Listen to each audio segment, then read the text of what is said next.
Okay. Move this over. Good morning.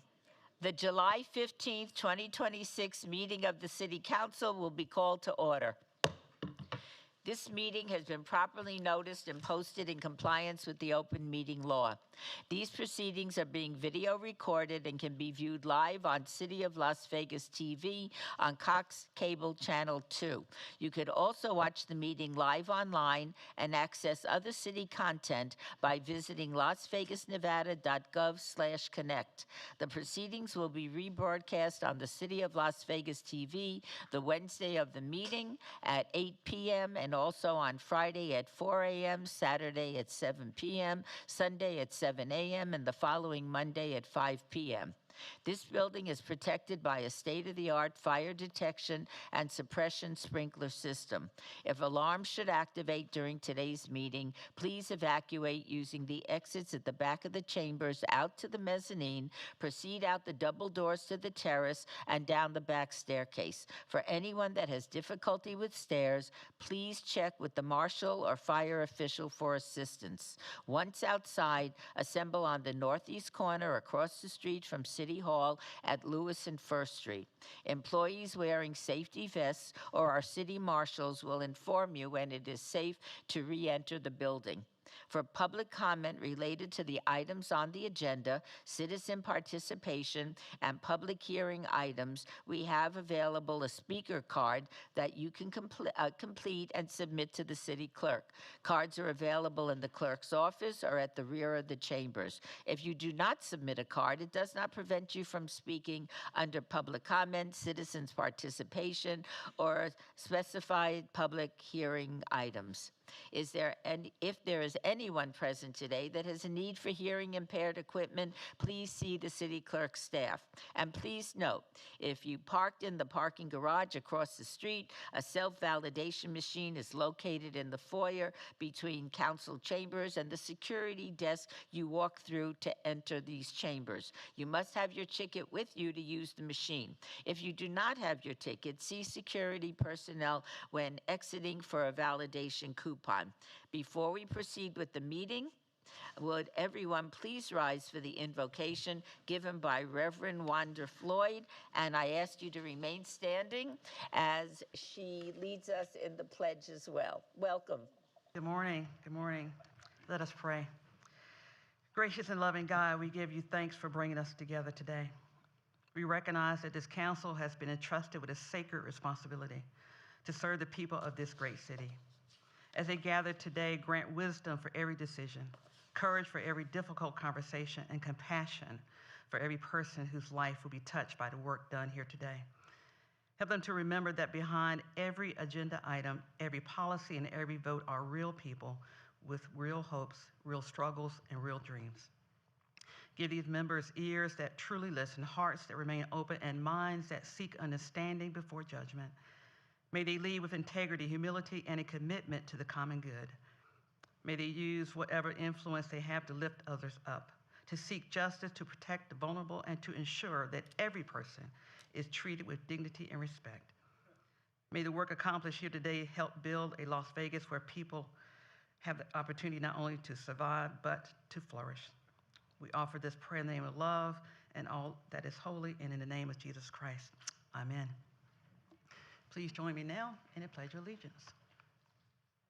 I pledge allegiance to the flag of the United States of America and to the republic for which it stands, one nation, under God, indivisible, with liberty and justice for all. Thank you so much. We will now proceed with the ceremonials.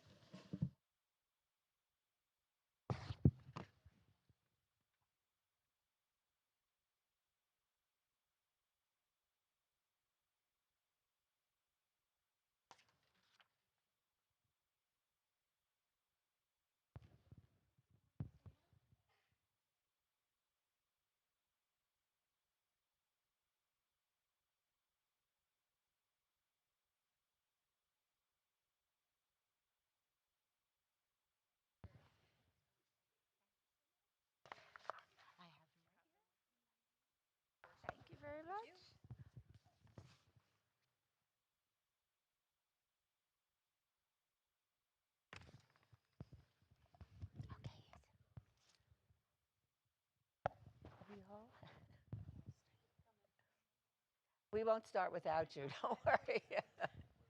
Good morning, everybody.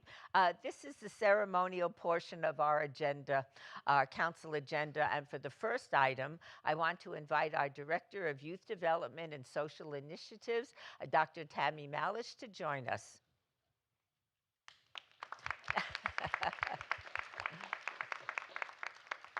Our employees strive to meet our values of being kind, committed, and smart, and they work to build our community to make life better. I am proud to announce that the Employee of the Month is Candace Camarello. Candace, please join us.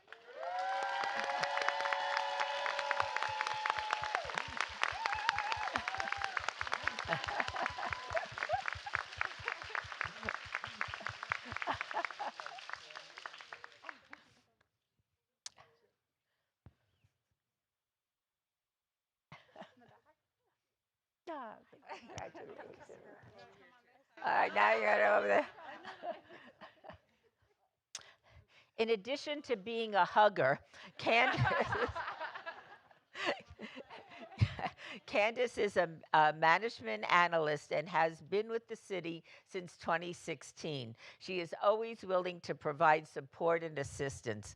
Most recently, Candace helped our Safe Key Committee members create a more efficient, effective, and organized planning process for their annual mid-year training. This training supports more than 300 part-time staff members. Candace also recently helped a community partner, UNLV, when the school was having challenges with getting their practicum students approved to begin providing mental health services at 5 elementary schools. Thanks to Candace's knowledge, understanding, and contacts at the school district, she was able to ensure that all the agencies involved were working together. Candace goes out of her way to provide additional help to anyone in need. Candace, thank you for everything you do.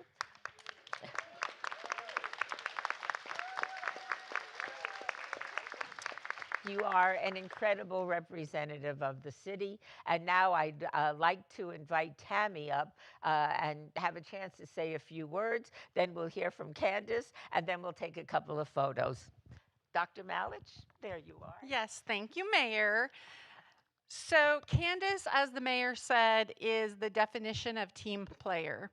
Candace always steps up to help no matter which department in the city, no matter which partner outside of the city, or which team member within YDSI. When I arrived at the city, Candace supported our Reinvent Schools Las Vegas program and supported all of that work. And she was an AmeriCorps supervisor, and I was taken aback by her ability to mentor, coach, and guide our young AmeriCorps members. She poured into them and invested in them, and many of them have gone on to full-time careers in the city and outside of the city. She built our Strong Future Technology Training Center. She literally built the computers within the facility that allows us to do, I think most of our council members have seen the work that goes on, and every council member has constituents that attend. And then she helped Parks and Recreation and Cultural Affairs build their Pecker Tech Park because she's that person.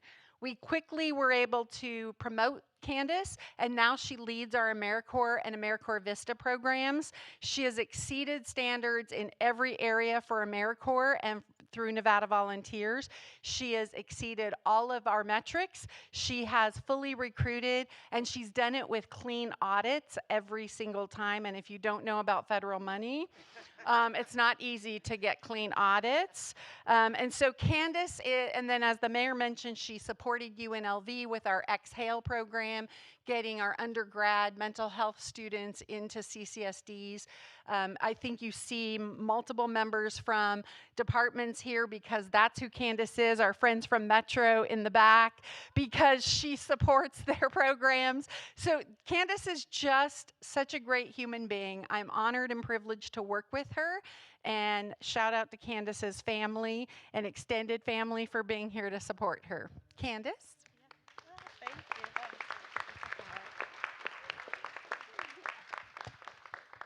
I just wrote a few things. I tested it on somebody yesterday. Oh, I tested it on somebody yesterday and it made her cry, so I think I did okay. First off, thank you so much, Mayor and our City Council, for your recognition, and to the Employee Recognition Committee. I know that there are a lot of names out there, and I appreciate you picking me. Thank you very much to my family who's all here. Sorry my dad couldn't make it, but he'll watch this later. And someone laughs.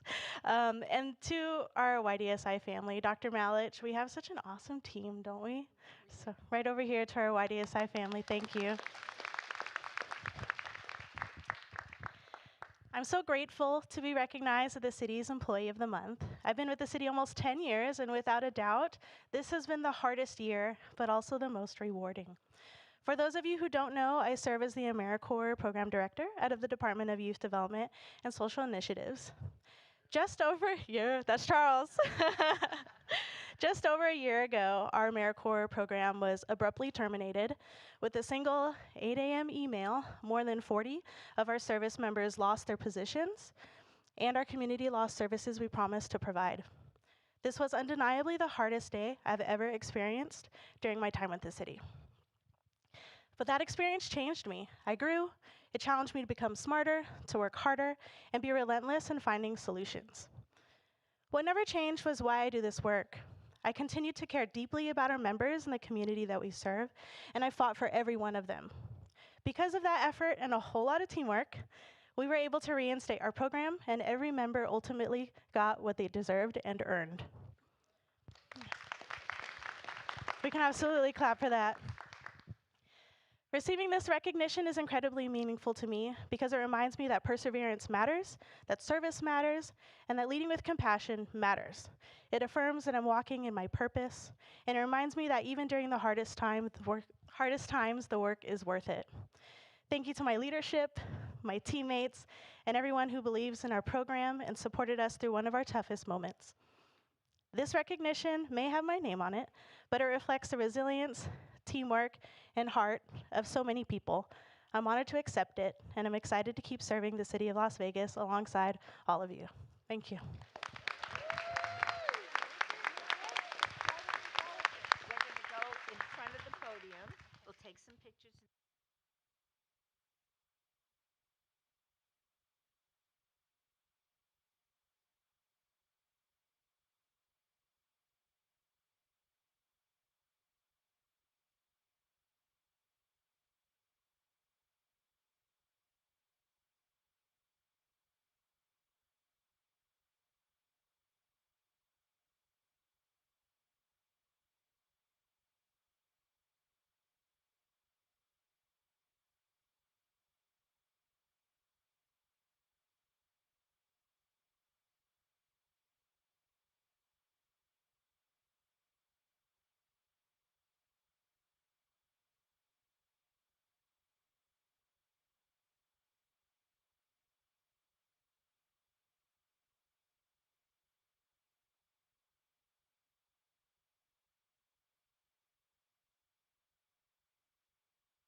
For our final item, I have the pleasure of recognizing a true superstar in our community, Judy Perez Siegel.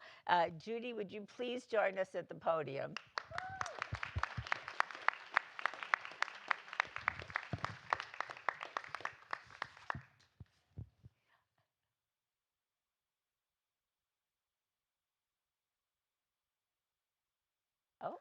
We need.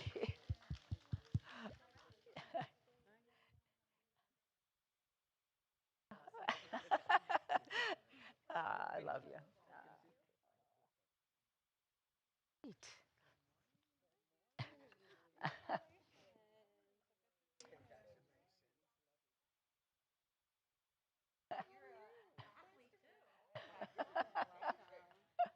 All right. Well, you need to be near me. Okay. All right. Um, Judy is a very long-time friend to me, not only to me, but to our entire community. She moved to Las Vegas in 2004. I remember that very, very well, where she managed the day-to-day operations of a fast-growing multi-residential real estate portfolio. Now she runs a diverse collection of properties, such as the multifamily units, hotels, retail. I was hoping land developments across multiple states. She currently oversees all the philanthropic and governmental affairs for the company and serves as a liaison between the local government community and nonprofit organizations. She also serves on the Nevada Commission for Tourism and is an advocate, a strong advocate for Las Vegas. In addition to that, she loves creating smiles with her fun and whimsical Pink Box Donuts brand, one of my personal favorites. On Sundays, you could find her at Siegel's Bagel Mania, greeting customers and serving them bagels and deli scoops at their tables. Judy, before I go on, I just want to say in a very personal way how much I love and admire you. What an extraordinary impact you have made on this community, and what a wonderful role model, not only to the rest of your fellow citizens, but to your children as well. And so I'm just delighted to see him. I usually see him at Bagel Mania on Sundays. I want to thank you for everything you do, and I also understand that you're now in charge of the library reach out in Ward 2. Very cool. So we appreciate that as well. And so I thank you for everything you do to make our city a better place. And I'd love to give you a chance to say a few words. Then I'm going to present a proclamation to you, and then we'll take pictures, and perhaps you'll invite the rest of your family to come down and join us for pictures. Is that okay, rest of your family? Okay. All right. Judy, would you say a few words? And I know you don't love doing that, but I appreciate it if you did. Mayor, thank you so much. City Council, thank you so much. My two boys that are here, Jackson and Nixon, thank you for coming, letting me wake you up so early in the morning. You're in summer, and you were on board to come and see Mommy. Thank you, guys. I truly wouldn't be standing up here if it wasn't for every single one of you guys and the partnership that you have created with us, with the city of Las Vegas. So thank you for your commitment, your dedication. It truly doesn't go unnoticed. I know this award probably says my name on it, but really it should say all of our names on it, because We could do that. because I wouldn't be able to do anything without you guys. You guys are always answering your phones at all hours of the night and day, and your text messages, the millions I send out all the time asking questions. And I can probably stand here and say a great story about every single one of you and how you impact the community. I have a really quick story to share, though, about that guy over there, Peter Lowenstein. So we were new to Las Vegas, and he was a baby planner, and Peter would help me with banners and permits, and he would give me such a hard time, but you made me learn a lot, Peter. Thank you so much for all of the everything that you taught me, and every no that you told me that just made me get stronger to come back again and again. So thank you. Thank you again. Solo quiero dar las gracias en español también. Muchas gracias por todo lo que hacen, porque sin el apoyo de ustedes no puede ser posible que yo estoy aquí. So, gracias a mis niños, y gracias por todo lo que ustedes hacen por la ciudad de Las Vegas.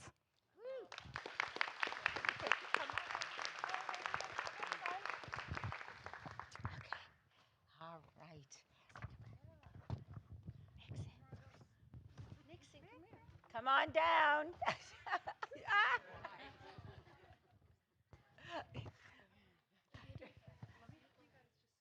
Oops, just a little. All right, now you're talking. Hi.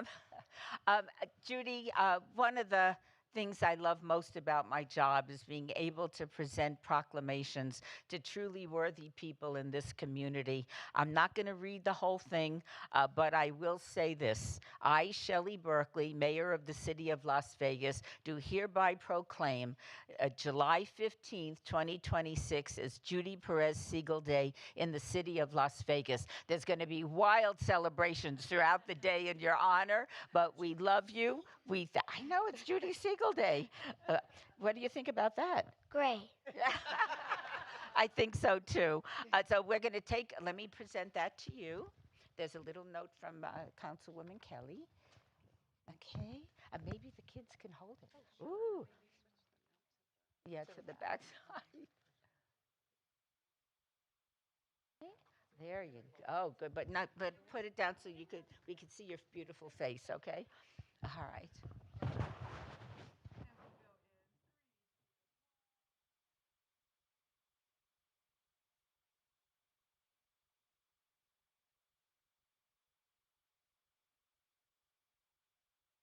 Oh, is that Gerson?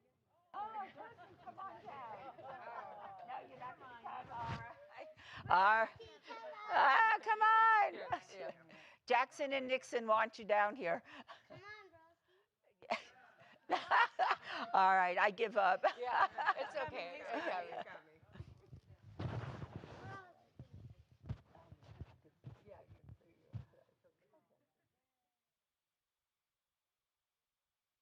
Hi, Gerson. How are you? Oh, okay.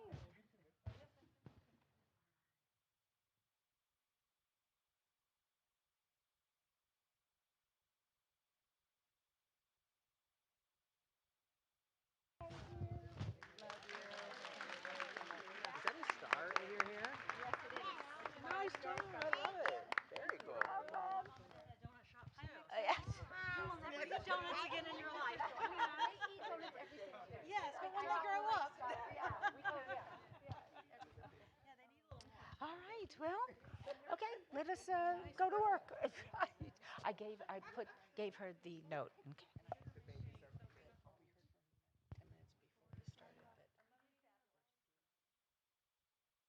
Oh, oh, oh, good.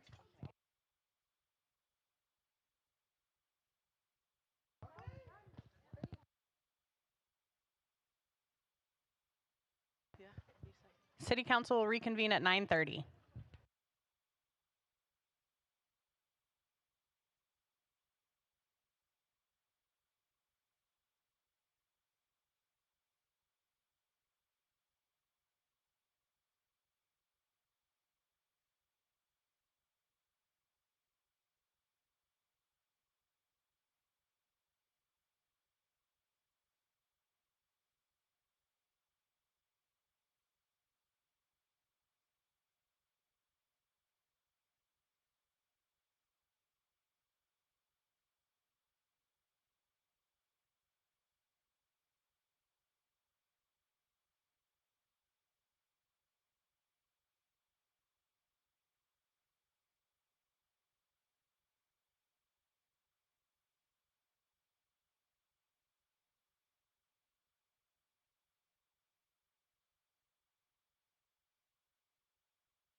Agenda item number 7. Public comment during this portion of the agenda must be limited to matters on the agenda for action. The amount of time any single speaker is allowed may be limited. Please say which agenda item you will be speaking about. All comments made will be cross-referenced to those specific items. If anyone submitted a speaker card or who wishes to speak under this portion of the agenda, please come to the podium and state your name for the record. This is your opportunity to address the council, but the council is not able to respond or engage in dialogue. You may also address the council at the end of the meeting during citizens' participation regarding matters within the jurisdiction of the city council. Although you are not prohibited from speaking during both public comment periods, we kindly ask that your comments are not repetitive. We will set the time at 2 minutes. Does anyone wish to come forward? Good morning. Good morning, powerful people. How y'all doing this morning? Very well, thank you. That's fantastic. My name is Eric Melchizedek Christ Nimrod. You can find Christ in the Bible conquering death, especially in the New Testament. I'm speaking concerning Agenda 19, and it's a yes on acceptance for the fitness equipment. Agenda 23, about the volunteers for the City of Las Vegas AmeriCorps program, yes on that. Agenda 25, consulting services for faith-based, non-traditional organizations. And I'm sure the presentation by the lovely Dina Babsky, Director of Economic and Urban Development, and the lovely Daniel Casey, President and CEO of Las Vegas Global Economic Alliance, will be a very fantastic presentation. Actually, and also,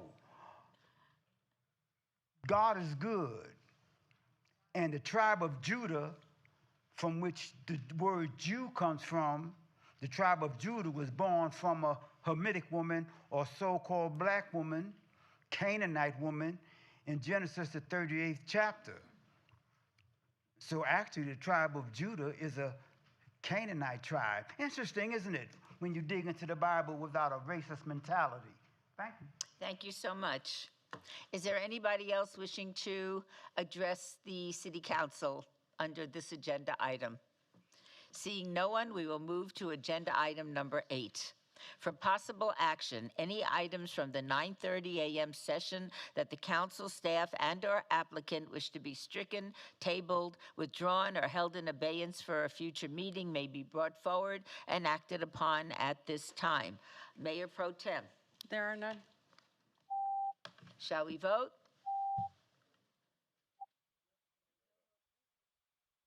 No voting. All right. Oh. Oh, thank you for enlightening me. That's very good. Agenda item number 9, for possible action to approve the final minutes by reference of the June 17th, 2026 regular City Council meeting and the June 18th, 2026 special City Council meeting. Mayor Pro Tem, I believe we need a motion for this. Yes, Madam Mayor, I move to approve the minutes from the June 17th council meeting Okay. and June 18th for the special city council meeting we held to canvass the vote. Thank you. Please vote. Post. Motion carries. Agenda item number 10. Items number 10 through 25 are on the consent agenda, are considered to be routine, are recommended for approval by the departments, and may be enacted in one motion. Are there any other items the council wishes to bring forward? Mayor Pro Tem, may I have a motion for the consent agenda for items 10 through 25? Seeing that there are no agenda items to be pulled, then I move to approve agenda items 10 through 25. Please vote. Post. Motion carries. We're going to take an item out of order. Agenda item 46, reports and presentations. Report by Dina Babsky, Director of Economic and Urban Development, and Danielle Casey, President and CEO of the Las Vegas Global Economic Alliance, regarding the organization's activities and outcomes in the past year and an overview of their new strategic plan. This impacts all of our wards. Good morning, everybody. Ms. Babsky. Thank you, Mayor, City Council members, Dina Babsky for the record, and I'd like to welcome our guests, Danielle Casey, CEO and President of the Las Vegas Global Economic Alliance, Molly Hemrick, Chair, Policy Committee Chair, and also a Board Director, and Mr. Brian Thornton, he is Director at Large, so welcome. Welcome. A little bit of background. We have partnered with LVGEA since 2012 when the organization was established. And I must say that the partnership has been really fruitful in many different ways. But in the last year, it really has become, I want to say, even stronger with Danielle's arrival. There's been a lot more engagement. We've done conferences together, FAM tours, participated in engagements for their new strategic plan. So I'm really excited to see this partnership grow even stronger. And with that, I'm going to let Danielle provide a report on the activities. LVGA elected to exercise the first renewal option in our 5-year MOU, and we couldn't be more grateful. Thank you. Thank you, Ms. Babsky. Mayor Pro Tem, council members, I can't tell you how honored and grateful I am to be here.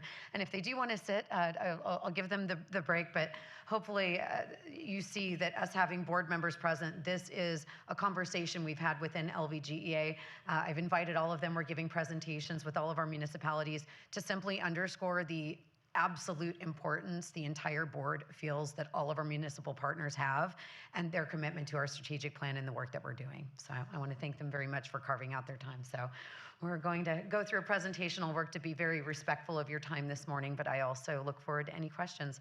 It is, I've been reflecting, it's been very exciting. About this time last year, I was packing my house in my previous location to get relocated out here, and it's been a wild ride. I officially started the role at the end of August, and my economic development career was largely in local municipal economic development. So I have a lot of fondness and love, and it's fun being back in front of a dais every once in a while. Not all the time, but every once in a while.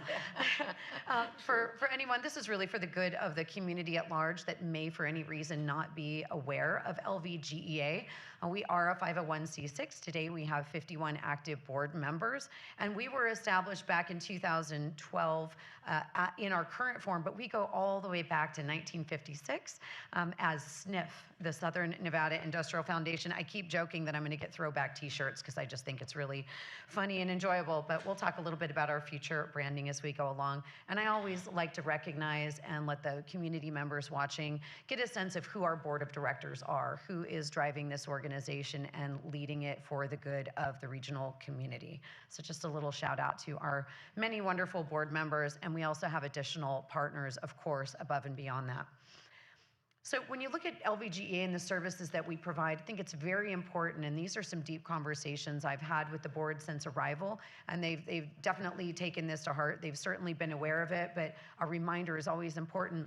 A large part of our funding is also from the Governor's Office of Economic Development through GOED, a little bit under 40% of our services. And we do have requirements to the public good through that agreement and contract.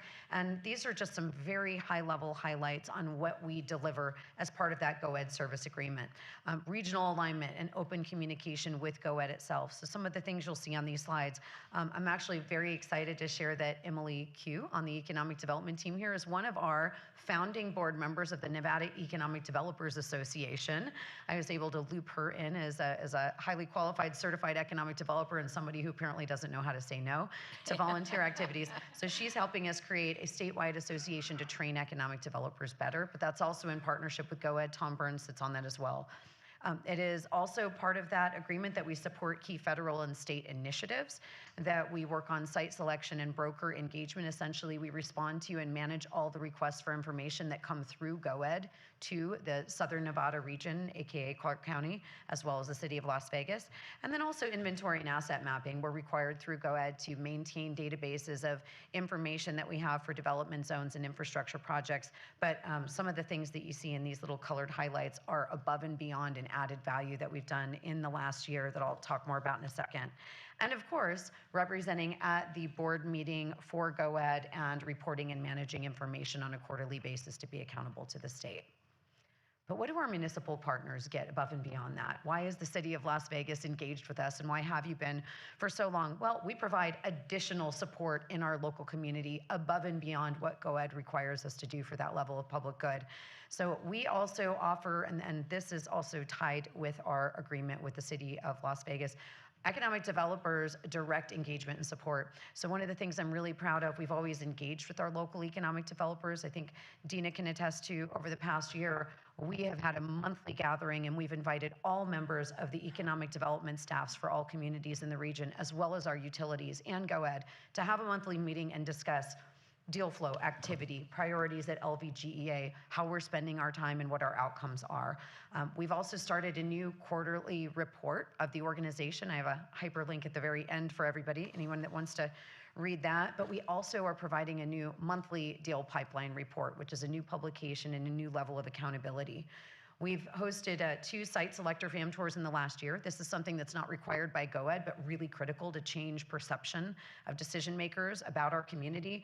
11 consultants in the last year, and I have 3 requirements, but now I was sitting there thinking about it. I think we have probably 4 or 5 that we've received just from their experiences in our community and then sending us opportunities to respond to.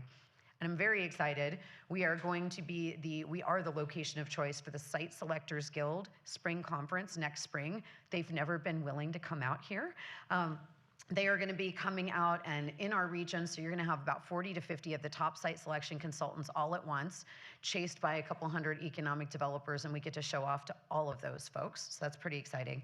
Our engagement with regional business leadership, we've just launched a new growth council of LVGEA that's going to engage everyone in the built environment space. So a lot more about that if you're interested to learn. And also, of course, the city does participate with 2 seats on our board of directors. And one of the things that we've been spending a lot of time on this year, I have more details at the end, coordinating the regional comprehensive economic development strategy process. And this is different and fully unique from LVGEA's own strategic plan. And we've also been adding on a lot more tools and resources and data and research in the community. So all kinds of things that the team here at the City of Las Vegas has access to through our organization. So these are some of those ROI numbers. These come out of our regional project assessment system and in-plan data. Essentially, you plug it into a database and you look at what a company is bringing to the market, and helps you estimate and calculate likely the direct, induced, and indirect benefit to a community of that company's presence in the market. It's also the same tool that's used at the state level for accountability for investment. So this is a little bit of a sampling of regional announcements that LVGEA has worked on over the past year, those specific to the City of Las Vegas that we've supported. And what does that mean for the City of Las Vegas in terms of your investment in our organization? So using these models, that means new economic activity, about $482 in return overall for every dollar that was invested in LVGEA. So we're really proud of that. Happy to unpack those numbers offline with you all to walk through what that means at any time you like.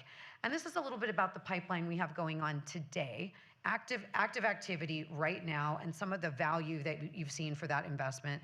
This is the deal activity. The CYTD is calendar year to date and then fiscal year to date. LVGEA runs on a January through December, which drives me absolutely batty because it's always confusing trying to align with our municipal partners. But this shows you some of the trends and the potential jobs and investment that we are seeing in the pipeline of activity that we're managing every day. And for those out there in the community, you're like, what is a pipeline of activity? Are you pumping something through the community? Is it water? We love water. It's not. It means business opportunities that are looking at the community for possible location, relocation into the community, and expansion. There's also a lot of workforce development programs that have been facilitated through our embedded partner with Workforce Connections, and then general activities. I think some of the things I like to show also, just the cost of those familiarization tours, that costs about $60,000 annually, if not more, to host those. Those are pretty pricey, but really impactful. The new data tools that we've launched that the team has access to, $30,000 annual investment. So we're looking at economies of scale for our communities and partners in the region. That's the goal. And then, of course, attending trade shows. And I like to say that the convenings of the Economic Developers Advisory Council for Deal Communications is priceless. right?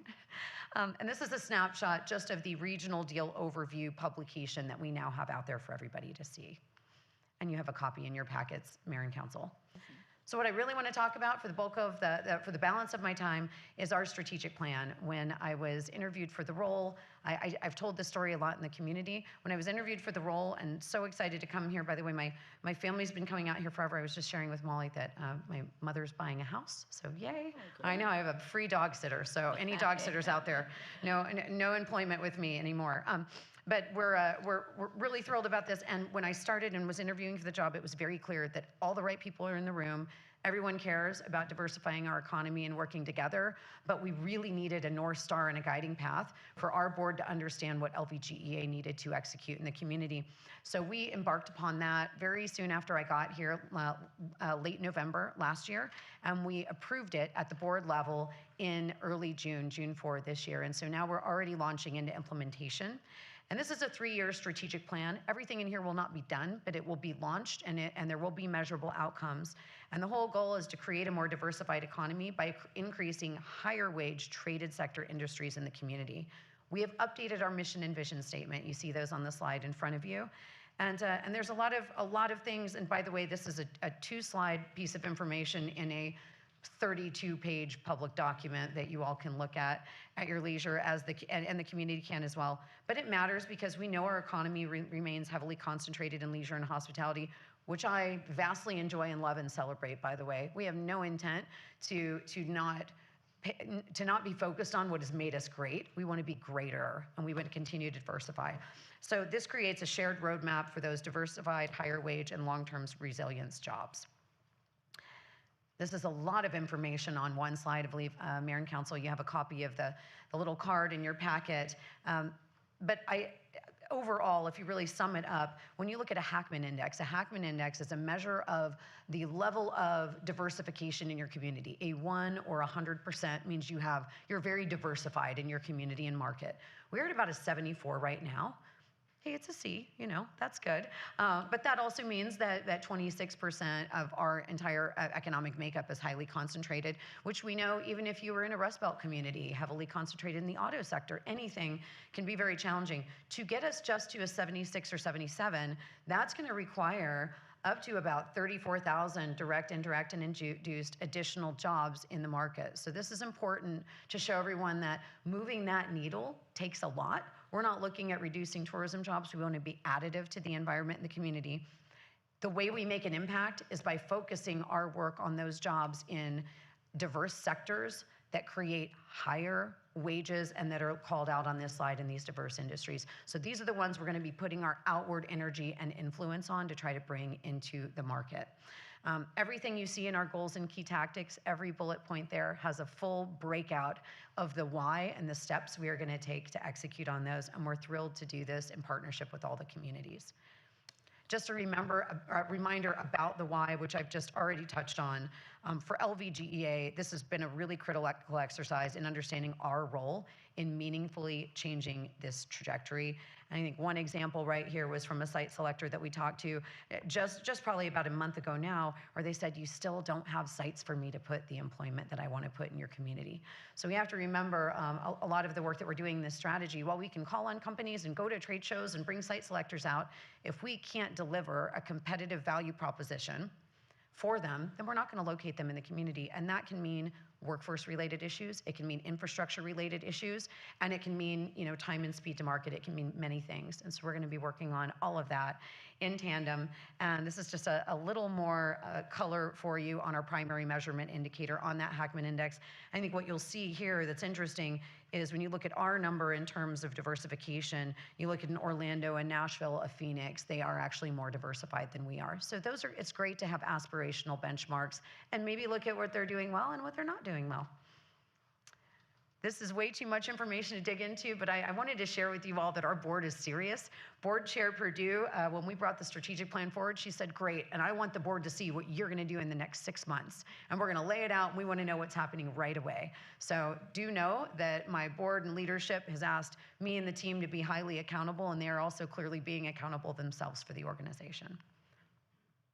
I mentioned the comprehensive economic development strategy, very important for the region. For anybody in the community unaware, this is actually a required strategy by the Economic Development Administration for the pursuit of additional funding and grants at a federal level through the EDA. So we, even before I got here, I can't take credit, LVGEA applied for the SEDS grant and became the fiduciary. So we are actually putting about $80,000 cash plus a significant amount of staff in kind from LVGEA to make this happen, to match the $150,000 from the EDA. But this serves every community in our region for the pursuit of future funding. So we are hard and fast at work on that. In fact, there's a steering committee meeting going on as I speak this morning while I'm here with you all today.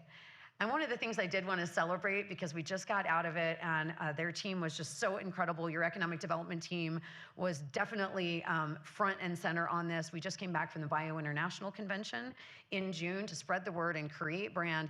I got to tell you, that sign is a lot bigger in person even than it looks in the videos. It was really great. Dina's team was very intentional of wanting to have a fabulous Las Vegas sign, drew tons of traffic, and we are starting to build a brand and recognition about us working to become a future biosciences center of excellence in the community.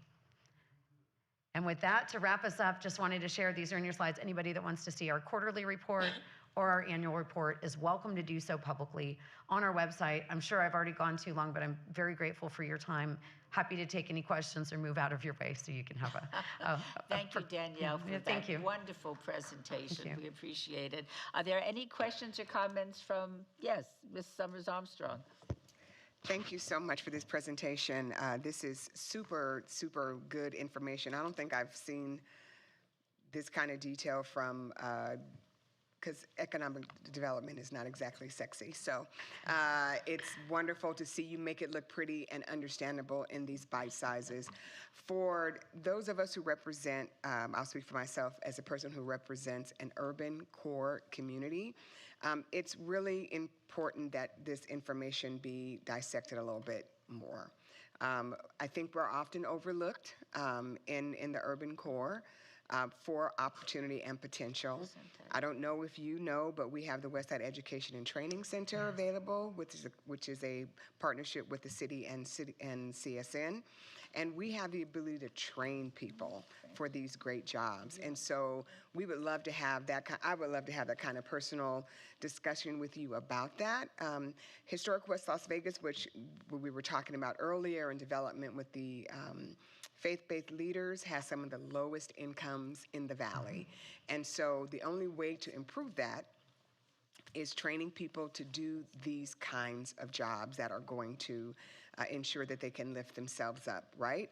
And so that's the kind of data I would like you to sort of break down to see currently how these zip codes that are in my district are benefiting or not from the work that you are doing, and then trying to find ways that we can partner so that we can be partakers of the diversification. I've been here 36 years. I worked in government for 30 years, and all I ever heard was the need to diversify our economy. And we're finally getting there, but I think I'll just tell you one of the things I said when I was in the legislature. As a state of Nevada, we also have a responsibility to know what our worth is.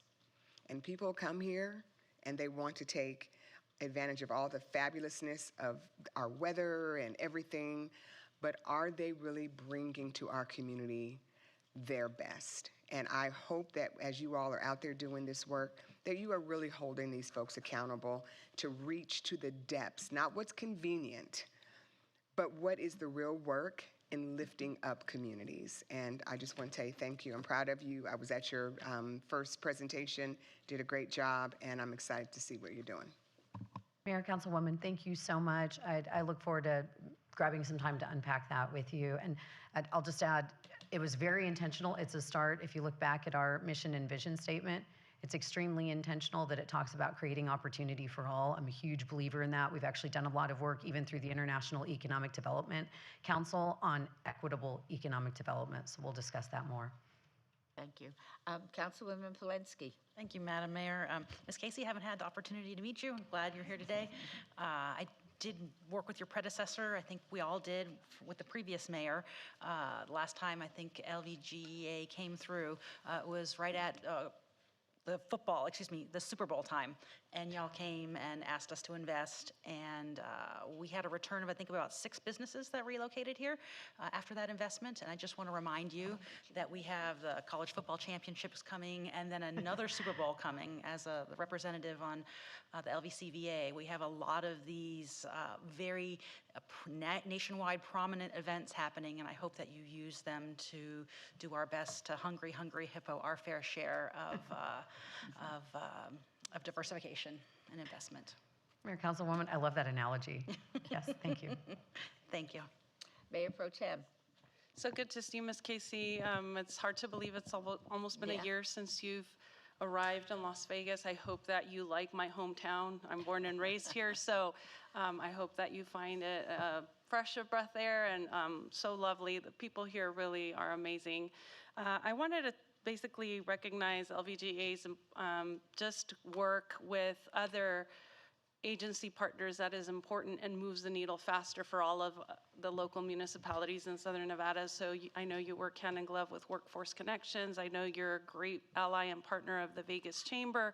And I think that all of that cohesiveness and synergy, and we were wishing you were going to be across the way someday maybe, so that you guys could be co-located and have these just organic conversations about how do we move the needle faster for our region, to diversify. I mean, 34,000 jobs in 5 years is not a small feat, but I think it's very needed. And when I saw the numbers pop up on the screen, that the average hourly wage is $41 an hour, that is amazing, and we definitely, I'll echo the sentiments of my colleague, Councilwoman Summers Armstrong. We want those jobs to go to our Las Vegans. We want it to be for our residents. I hate hearing, oh, we had to bring our workforce from outside of our city. I think we do need to work more intentionally on ensuring that those opportunities, we're making sure there's people in the queue to then feed that job to that is local. So just posting that, I'm a big fan of all the work you guys are doing, and appreciate all the help and assistance you're providing our economic and urban development team in landing more and more investment in our city, because we truly all need it. Thank you. Thank you. Ms. Kelly. Thank you, Madam Mayor, and welcome, Danielle. It's lovely to see you and your team. I'm very impressed. Not only that your board members decided to stand during this time, but honestly, it really shows a level of commitment that is refreshing. I too am a native, like my colleague, and have been in the public arena since it was the NDA, and I'm really, I remember talking to our former city manager, Betsy Fretwell, about, well, she was helping with the selection and about the opportunity. And she, certainly she said, I don't know what the board's going to end up wanting to do, but I really feel that we need someone who has a significant level of expertise in economic development, something that the agency or the organization hadn't had for a very long time. And I met with Danielle very early, and I was new to this job as well. And what I loved about that meeting, and what I'm sure she did with everybody, because I heard about it, was she came to listen, and she really wanted to understand the community. She wanted to understand what the board wanted.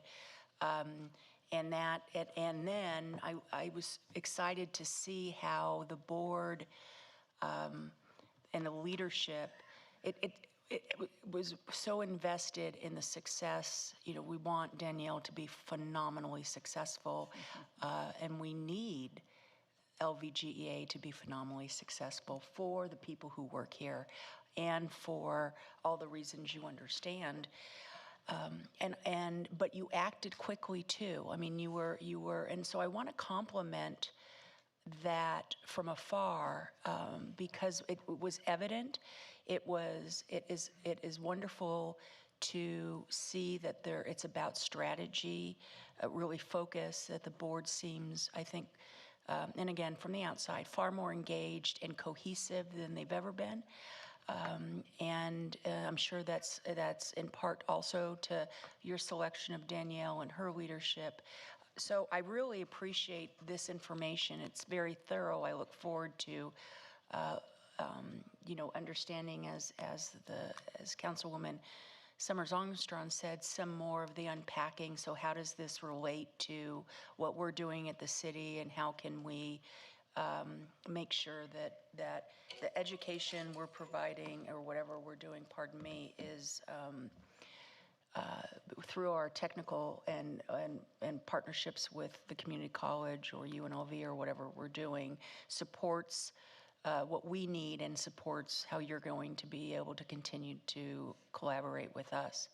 So thank you. That I do have a specific question about the quote that you included on the page that says defining the challenge. Yes. And I don't have a page number. Well, maybe it has a slide number, page 11 on the slide, if they'll bring that back right before. And what was interesting about the quote, Danielle, which came from the one there on the right-hand side, if you could help me understand this potential site selection consultant who articulates the frustration of not being able to find suitable land. Can you help me? What are we talking about? Particularly at the end where it says user for an end user versus developer. Mayor, Councilwoman, great question. Glad that you honed in on that. It's a continual challenge. This specific site selection consultant has actually looked at our market over the years many times. A lot of our local economic developers are familiar with the individual, and they came to us with an opportunity for 1,100 new jobs, family-owned company out of California, good starting wages, internally training everyone up, so very positive.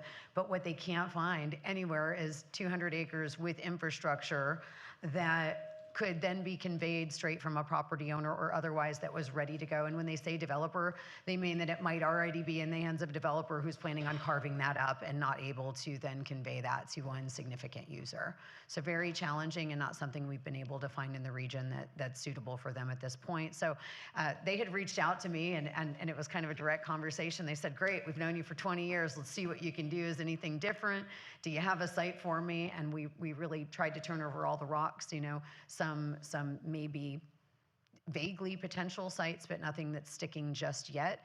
So to me, this is a call to action. If those are the types of employment that we want, if they're the types of employment we want, we first have to decide that when we get a requirement.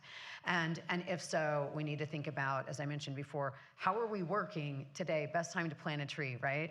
20 years ago or today. How are we working to figure out whether it's revitalization or property improvement and assembly, or identifying sites that need infrastructure. And these can be conversations that go all the way up, of course, to the state level on how we're making investments. I hate the word incentive. Actually, as an economic developer, I like to think about everything that we do, make sure we're doing it as an investment in the community, so they're assets we have for the community going forward. Thank you. Thank you. And if I may just follow up on that, Mayor, I really appreciate your indulgence. I'm the newest member of the council, and I'm here for a short time. So I hope you'll pardon my ignorance. But specifically to this point, is there a strategy about interacting with the BLM, or when we're looking at federally owned land? And then I would imagine you're in communication when you're looking for those things with either Dina or her counterparts in other of the municipalities about what we may be doing that you may not be fully aware of, or what have you. And that'll be the end of my question. Thank you. That's correct. I think that's why there's representation of the city on their board, so that we coordinate and know what each other is doing. Councilwoman, absolutely correct. And those are those monthly meetings with all the economic developers that we're sharing the opportunities that are coming in. We touch base with them on that. We'll have individual meetings with different municipalities as needed. And I can tell you we have a project not looking within the city of Las Vegas. I have to be careful about non-disclosure, but we have a call at 11:30 today about a project that would require some BLM land. And I've spent about 2 hours already this week on a phone with BLM and with that community.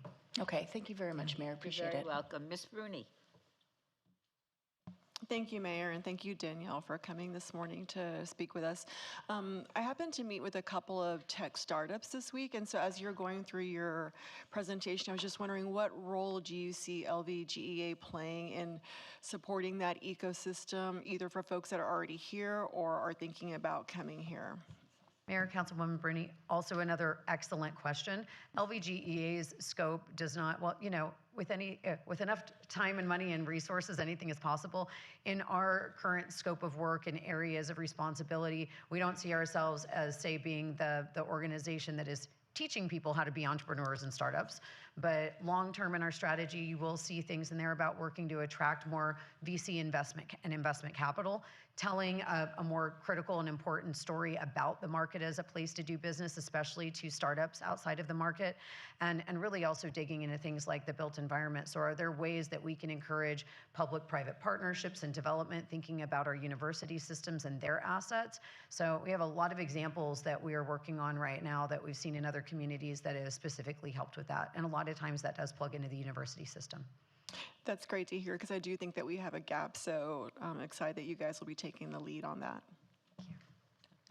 Ms. Casey, thank you so much, and it's been a privilege for me being on the Las Vegas Global Economic Alliance Board in different phases of my life, and it just keeps getting better, and you are a remarkable addition to everything that is being proposed and planned by the Global Alliance. Thank you so much for being here.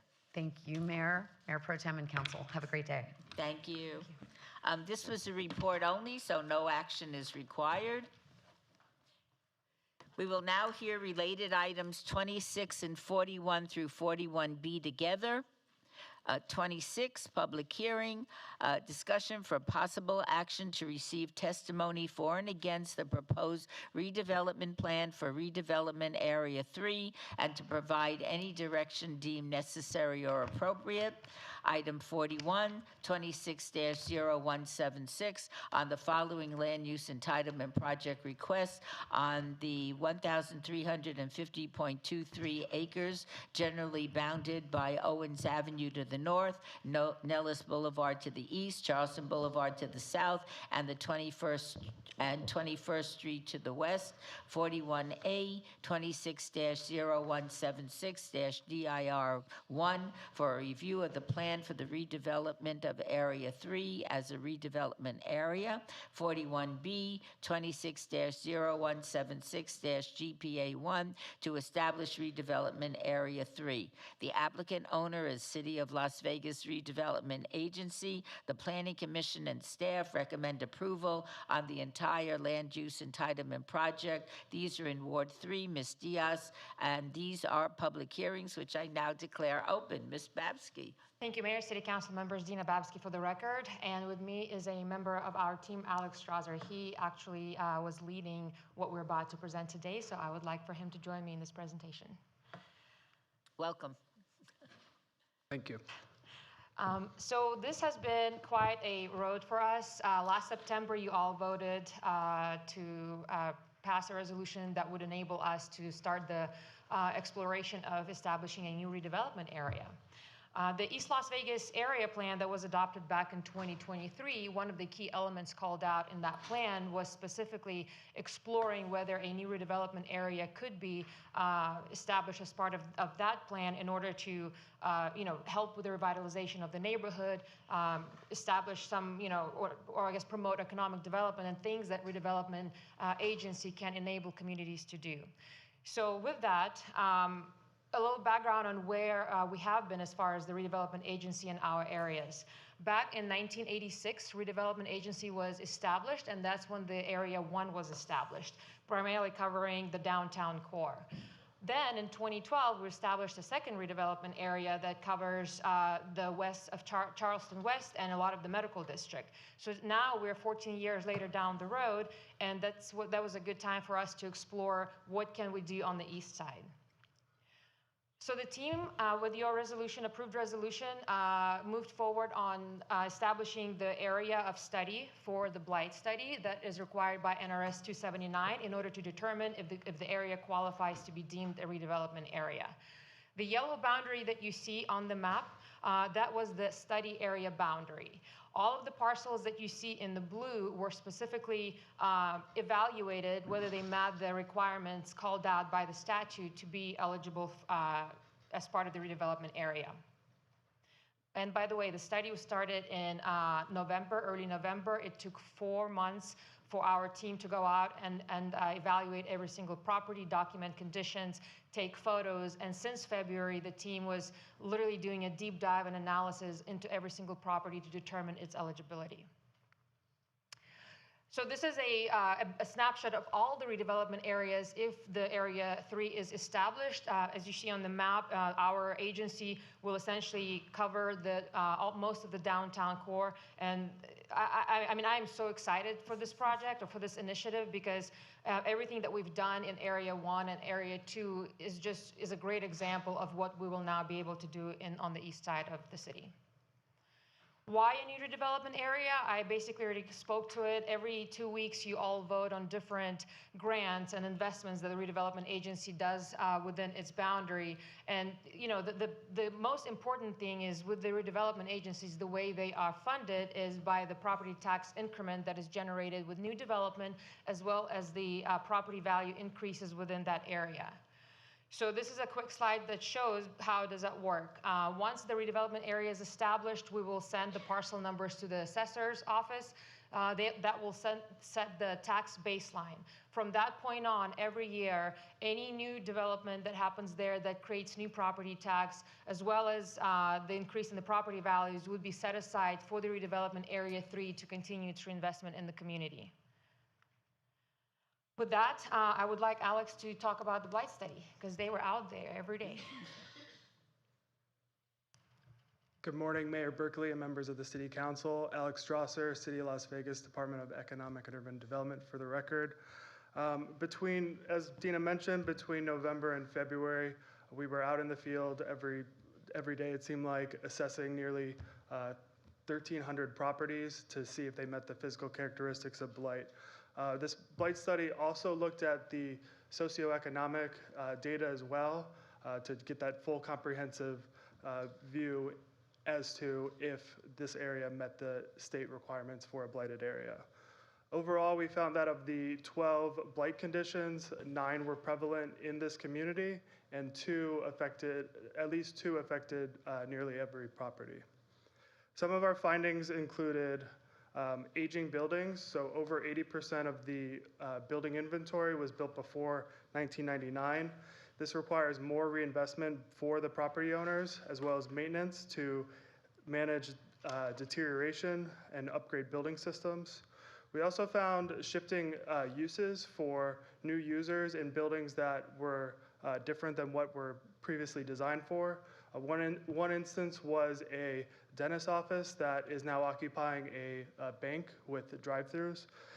This creates operational inefficiencies as well as additional deterioration in building costs for the property owner. Crowded spaces, so our modern building codes have requirements that allow for safety, accessibility, and overall function on the site. For instance, some of these sites were located off of major thoroughfares, and some of which required backing onto high-speed right-of-ways. Some were located adjacent to the property line, which can create a fire hazard and spread to neighboring properties. For commercial and multifamily properties, the size, spacing, and overall traffic circulation is a major component. And when these standards aren't met, this can rely on on-street parking and loading requirements. Economic strain, the visible signs of blight, empty businesses, and vacant lots. Heat and no shade was a major component, a major challenge facing this community, as identified in the City of Las Vegas 2050 Master Plan, as well as the Nuestro Futuro East Las Vegas Special Area Plan. This can discourage pedestrian activity, as well as further deteriorate building materials. Traffic dangers for higher frequency visitors than previously designed for. This is very problematic for residents in this community as more pedestrians take public transit, walk, or bike as their commute than compared to the city, state, and national trends.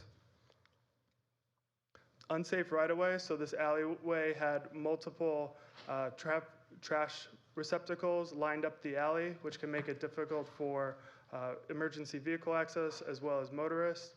This photo also shows a lack of lighting infrastructure, which can create the perception of an unsafe environment, as well as the visible grime and the lack of property maintenance. Loss of value, so making it more difficult to retain tenants can make it difficult for property owners to continue to make the investments into their property to make these enhancements. And so when we have a vacant lot, which East Las Vegas has 81 acres available, this can create an opportunity for illegal dumping and homeless individuals. And unfortunately, when these challenges pile up and become visible, this can impact neighboring businesses. For this project to come forward to you, public outreach was a major component that we really heavily relied on. Since April, this project has been featured in the Ward 3 Council e-newsletter, which has over 13,000 recipients. For the last 4 weeks, we've had this project featured in the Las Vegas Review-Journal. We've had 3 different neighborhood meetings where all the property owners within 500 feet were notified, providing translation services to have the meeting in English and Spanish. These meetings were at a variety of locations within East Las Vegas, and overall we had approximately 130 individuals show up. Lastly, we had to send a mailed notice to all the property owners directly impacted by this project and the public hearing process moving forward. I want to give a big thank you to the communications team for helping us coordinate our bilingual translations, as well as to execute the mailing notices. Last month, this project went before the Planning Commission, and they determined that this area met the state requirement for blight under state statute, and also recommended a unanimous approval of the redevelopment plan. With that, I will turn it back over to Dina, who will give an overview of the redevelopment plan goals and objectives. Thank you, Alex. Thank you. Thank you, Alex. I also want to join Alex in thanking a few folks. Alex and Sierra Webb and our team were out there taking photos and documenting. Communications Department and, of course, City's Attorney's Office. There's been quite a rigorous legal process for us to make sure we hit every single requirement in an area, so I'm very grateful for that. But to summarize really our presentation, as part of today's action is going to be introduction of a new ordinance later in the council meeting to adopt the new redevelopment plan for Area 3.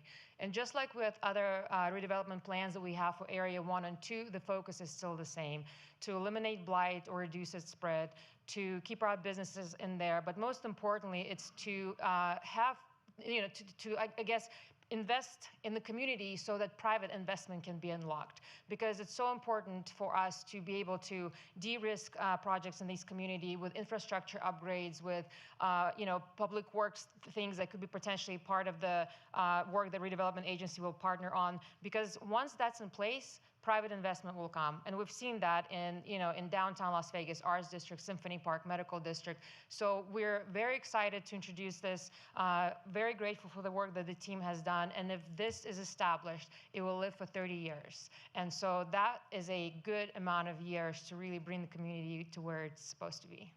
So thank you. This completes our presentation, and we're happy to answer any questions. Thank you so much. Do any of the city council members have any questions or comments? Again, Ms. Bruni. Thank you, Mayor. Quick question. I appreciate the community outreach. It feels like a win-win from where I'm sitting, but is anybody opposed, or did you receive any, concern feedback? Through you, Mayor. Thank you, Councilman Bruni. There were definitely great questions that were brought up during the meetings, and a lot of them we were expecting, because once you mention any kind of tax, we need to clarify that there's no new tax assessments. Of course, when you talk about, properties, then the questions come about, eminent domain. So that was addressed. And then, as we were documenting some of the conditions out there, a few folks were concerned about, potentially having code enforcement cases open on their behalf. And so we answered all the questions. I was in one of the meetings, on the very first meeting, and from that particular meeting, I can say that once the conversation was done, that people felt comfortable. Alex, if you want to add any other feedback from the other two meetings? I would, through you, Madam Mayor, I would echo Dina's comments. Overall, the residents were generally curious about the process. Obviously, the word redevelopment can be pretty intimidating, especially if you're not familiar with the project. So overall, the residents were very curious and trying to ask us the right questions to learn more about the project. But personally, I think the residents left feeling pretty good about the project. Okay. All right, in that case, no action is required on item 26. Is there a motion on related items 41A and 41B? Councilwoman Diaz.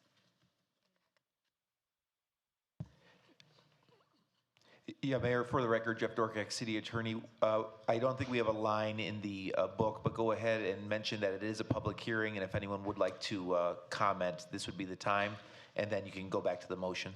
All right, thank you so much. This is a public meeting. Does anyone wish to comment? Seeing no one, I'll entertain a motion. Thank you, Madam Mayor. Just give me a few minutes of privilege because this has been a long project in the making and so many hours that have been poured and months in the east side. So first and foremost, Alex and Sierra, thank you for your diligence and ensuring that we are doing things per statute, state statute. I want to thank all of the fabulous EUD team because I know it takes all of you. You're a small but mighty team, and I think that without you all, we wouldn't be at this point. I want to also thank Ramiro Reyes, who stepped in on the very first meeting, seeing the need for interpretation and without a doubt just not knowing all the terms, but he was doing the best he could to explain it in layman's terms to the community. That turned out. And then we remembered, let's have more things ready for our communities, because on the east side we are 70% or more Hispanic Latino, so we should be expecting the turnout that need language assistance. I want to thank our comms team who didn't miss a beat, made sure that we were in sync and we were doing everything collectively, and also my Ward 3 team. They've been heavily involved in having conversations with EUD, ensuring that the meetings were structured and set up in a way that we're going to be successful. I'm just so excited for this moment because ever since I was elected, I remember going door to door on the east side and hearing overarching the same concern over and over and over. You guys have forgotten about us. Our areas are going downward in a spiral, and why aren't we like Summerlin? Why aren't we like other pretty areas of the city?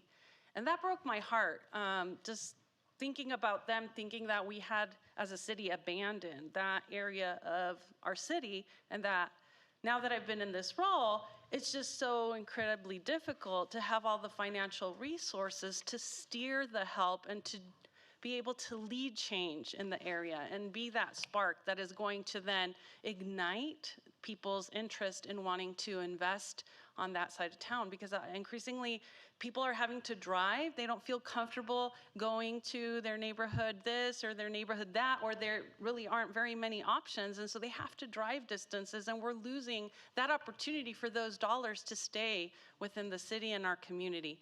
So I'm so ecstatic that this will help us change and move the needle, meet the need, heed the call of our neighbors that are saying, we want better for East Las Vegas. And now this is setting up the ability to have the means to then execute the vision that is in Nuestro Futuro, our future East Las Vegas plan that we've adopted as a council in 23. We can't really move the needle if we don't have the resources behind it.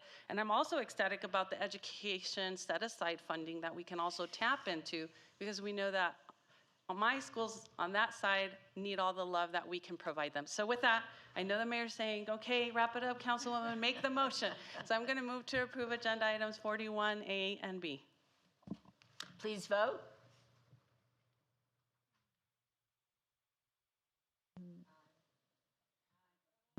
Okay, there we go. Post. Motion carries. Thank you very much. Thank you very much. Thank you. Very exciting. Agenda item 27, report by Mike Jansen, City Manager, and discussion for possible action to approve a new 2-year collective bargaining agreement between the City of Las Vegas and the International Association of Firefighters, Local 1285, not to exceed $16,387,807, various funds, all wards. Mr. Jansen? Good morning, Mayor Berkeley, members of City Council, Mike Jansen, City Manager. This is a tag team presentation today, so I'm going to have my colleagues on my right introduce themselves. For the record, Sue Brown, Human Resources. Morgan Davis, City Attorney's Office. Mayor and Council, outside of the negotiations related to this contract and the official NRS statement that I need to enter into the record, I just want to take a moment to thank a few people and also talk a little bit about the luck that I had over the last couple of months to sit down with the union leadership associated with Local 1285, beginning with Captain Ruben Sanchez, who's in the audience today. I know I had a chance to talk to him earlier. Those are just conversations not related to this contract negotiations, just getting to know that leadership team. And I think it's fair to say we've come away with mutual respect for one another and a common goal of wanting to see the city be as good as it can be. So again, I want to thank Ruben and his team. I want to thank Chief Gray for his leadership in LVFR and really just the entire LVFR team. It's what makes our city a safe city. It's what makes our city a city that people want to live, work, and play in. I'll also be remiss if I didn't talk about just the hours and hours and hours of work that a contract negotiation involves amongst so many different city employees.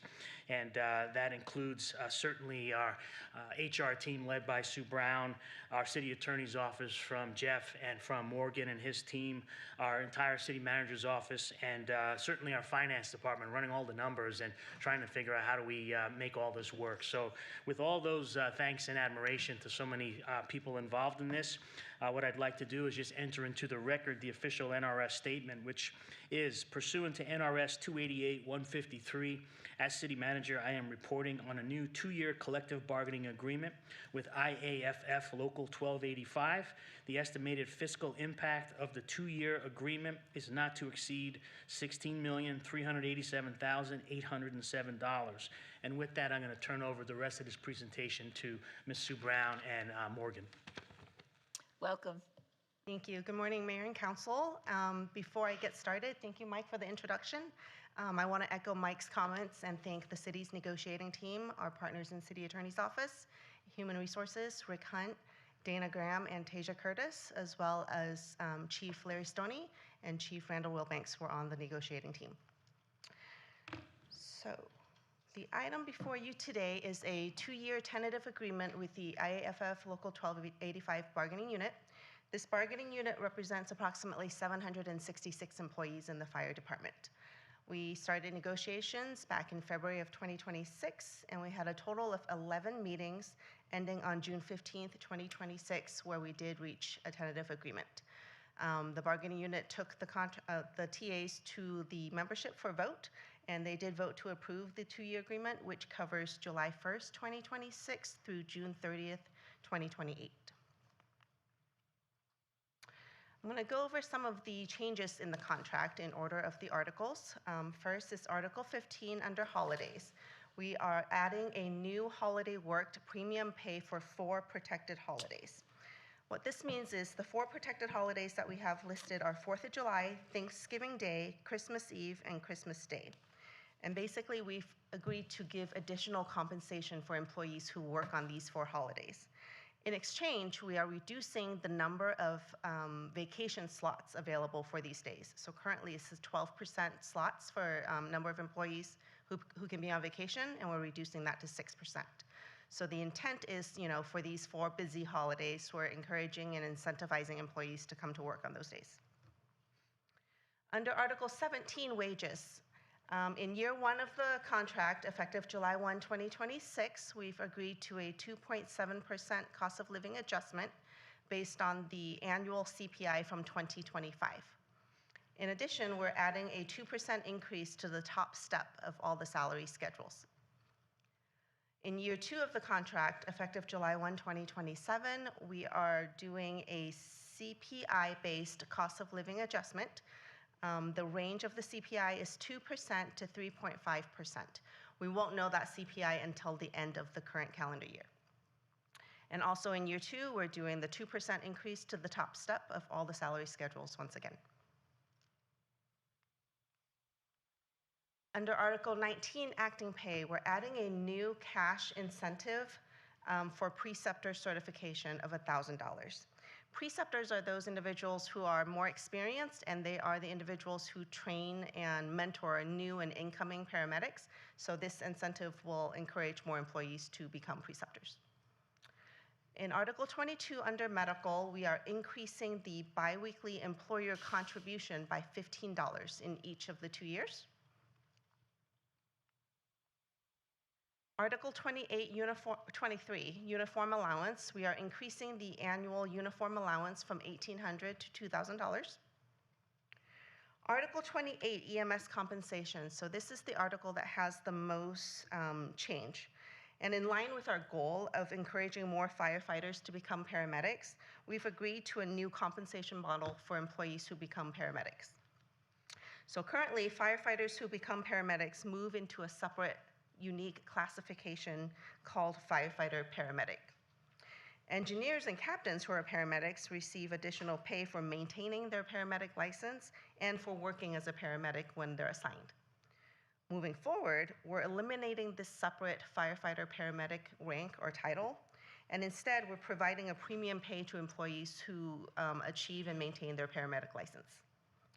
So what this does is this gives the fire department greater flexibility to assign paramedics where they are needed the most, and it'll help reduce the unit downgrades or brownouts. In Article 29, under hazmat and TRT, similar to the preceptor, we're also doing a $1,000 cash incentive for employees who has hazmat and TRT certification. Those are the major articles with fiscal impact. We also did some minor language updates to clean up multiple articles. As Mike mentioned, the 2-year agreement fiscal impact is not to exceed $16,387,807. The reason why there is a range here is because, again, year 2's COLA is still to be determined.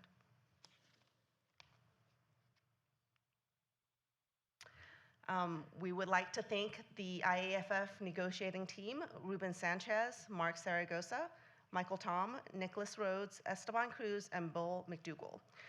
Throughout this entire process, over 11 meetings, they have been very professional, very collaborative, willing to explore unique and creative options for this fire contract. And so thank you to the IAFF negotiating team. And with that, I will take any questions. Thank you so much. Are there any questions from council members? Seeing none, is there a motion, Mayor Pro Tem? I move to approve. Please vote. Post. Motion carries. Congratulations for this. This is very well done. Thank you, Mayor. Thank you. We will now hear related items 28 and 29 together, but act on them separately. To item number 28, discussion for possible action regarding the denial of a permanent massage establishment license for Time Massage Golden Beauty LLC, doing business as Time Massage Golden Beauty at 5013 Alta Drive. Managing member. Agenda item 29, discussion for possible action regarding the denial of a permanent massage establishment license for Golden Thai Spa LLC, doing business as Golden Thai Spa at 2251 South Rainbow Boulevard. Ms. Wang, managing member. Mr. Floyd, hello, everybody. Mr. Floyd, are you Darcy Adelby-Hurd, for the record, will be presenting. Would you please repeat that? Yes, I'm Darcy Adelby-Hurd, the Business Licensing Manager. I'll be presenting. Welcome, and please proceed. Good morning, Mayor and Council. Thank you very much. So before you today are the two related agenda items: requesting the denial of a permanent massage establishment license for Golden Thai Spa located at 2251 South Rainbow Boulevard, and Thai Massage Golden Beauty located at 5013 Alta Drive. Both businesses are owned and operated by Ms. Yu Ming Wang. Although these are separate businesses, they share the same owner, and many of the concerns before you involve Ms. Wang's overall management and suitability. On March 18th, 2025, staff conducted a pre-licensing inspection of Golden Thai Spa. During the inspection, staff observed bedding in the employee break room, a hallway door equipped with an interior lock, and window coverings that obstructed the visibility into portions of the business. Staff returned on March 26 and found that the bedding remained, despite having previously discussed the concern with the owner. She did move the items into her car during that inspection. On March 2nd, 2025, the department issued a temporary license with specific operating conditions. Those conditions prohibited the interior monitoring devices, prohibited hallway doors from being locked, and required an unobstructed view from the lobby into the establishment. On June 17th, 2025, staff conducted another inspection. During that inspection, the owner and the key employee were absent. Staff again found the interior locking mechanisms, audio and video recording devices inside the business, and personal bedding that suggested employees may have been residing or sleeping on the premises. A follow-up inspection on June 18th confirmed that those items have been removed. Just a week later, on June 25th, 2025, the Las Vegas Metropolitan Police Department conducted an undercover vice operation. During that operation, an employee, Yufeng Chen, solicited an undercover officer for prostitution services, and she was arrested. As a result of that incident, the department issued a notice of violation and assessed a $250 civil fine on June 26, 2025. Ms. Wang appealed the violation, but it was upheld by our hearing officer on September 11th, 2025. Also on September 11th, 2025, Metro completed their suitability review report identifying the business as an area of concern due to the prostitution related activities and the deficiencies in the management controls. On January 13th, 2026, the Nevada State Board of Massage Therapy placed Ms. Wang's massage therapy license on a 2-year probation based on its own disciplinary proceedings. On June 12, 2026, the department participated in a joint undercover operation with Metro. During that operation, an employee solicited an undercover detective for prostitution services. Neither Ms. Wang nor the key employee were present. The department issued another notice of violation with fines equaling up to $1,500, and LVMPD ordered an emergency closure on the business. On June 16, 2026, the department received an updated background investigative report from Metro, and that incorporated the prostitution-related arrest into the licensing review. While staff recognizes that many of the inspection deficiencies were corrected after the notice, the department's concerns extend beyond the isolated code violations. This recommendation is based on the totality of this record, including repeated management deficiencies, failure to maintain required operating conditions, prostitution-related criminal activities occurring within the establishment, the subsequent Metro suitability report, and disciplinary action taken by the Nevada State Massage Board Therapy against the owner. Because Ms. Wang is also the owner and managing member of Thai Massage Golden Beauty, those same suitability concerns apply to that application as well. Although the majority of the violations occurred at Golden Spa, the department must evaluate the suitability of the applicant, not simply the location. The temporary business license is currently suspended. Based on the documented history and the overall suitability of the applicant, staff recommends denial of both the permanent licenses for both establishments. Representatives of Las Vegas Metropolitan Police Department are here and present if you have any questions. Thank you. Thank you so much. Do either one of you care to make a comment? Hello, Mayor. My name is Michelle Gunn. I'm an investigative specialist with Las Vegas Metropolitan Police Department. I'm the one that drafted the Area of Concerns report, and Darcy pretty much outlined everything accurately. So if you have any questions, I can answer them. Thank you so much. Now I'd like to hear from the applicant. Thank you. Good morning. Kirk Kennedy, 815 South Casino Center. I'm counsel for Ms. Yuming Wang. She's present today with the assistance of Ms. Yan He, who's a court-certified Mandarin translator for her benefit to make sure she understands everything today. She does speak English, but I think it's a benefit that she has the translator. You know, reviewing this matter, you have 2 agenda items. The one regarding Thai Massage Golden Beauty, that's item number 28, has sort of been lumped into this. You don't see any history of violations, no arrests, things of that type at that location, which I believe is on Alta Drive. Golden Thai Spa is the one that obviously you're hearing about today. It's clear that there was an arrest activity in 2025 and a recent one back here in June. And certainly, I've talked with Ms. Wang about what's going on here. She has prior experience in owning and operating massage businesses in Nevada and in other states. So she knows how to do this right. What's going on here? The question is one of oversight, supervision. That's the issue. She's a minority owner of 2 businesses in town within the city. She has another, I believe, within the county and in other locations as well. She knows how to run these things correctly, and they can be done in the correct way. There are many massage establishments here in Las Vegas and in Clark County, and you hear about it in the news sometimes about a very negative image. Well, there are those that are run correctly and can do well and provide a valuable service of physical therapy services to citizens here in our community. She is trying to do that. What happened here with Golden Thai, which is agenda item number 29, was one of a complete lack of oversight. I think she'd have to admit, and she has admitted to me that she was not giving it the care and attention she needs to give to it. But I think she can do that. The concern is one of oversight and supervision. She can do that. She can provide that. She can also do better about making sure that her managers and key employees are not only approved by the city, but basically know what they're doing.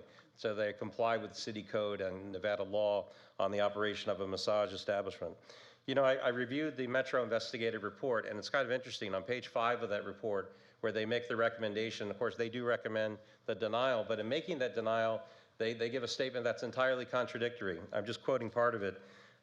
From page 5, Metro states, until the owner can demonstrate meaningful corrective action, effective oversight, and sustainable measures to prevent future violations, end of the quote, they would basically deny approval. But what they're saying there is, you know, if she can demonstrate this, if she can demonstrate the corrective action, the oversight, the supervision, then perhaps denial is not appropriate.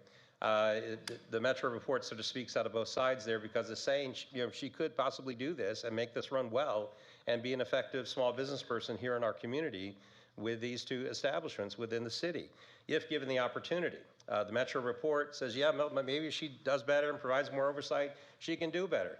But then they say that, but not this time.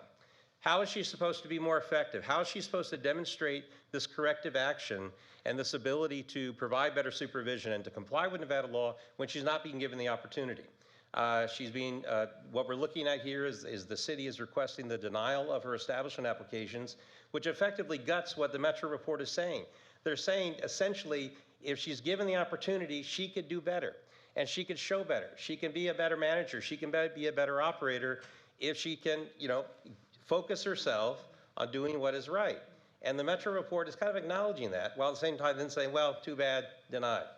We're asking for an opportunity here to allow her to prove to you, to this city council, that she can do this, and she can do it well. Mind you, the city has lumped in 2 different businesses, only one is having the problems.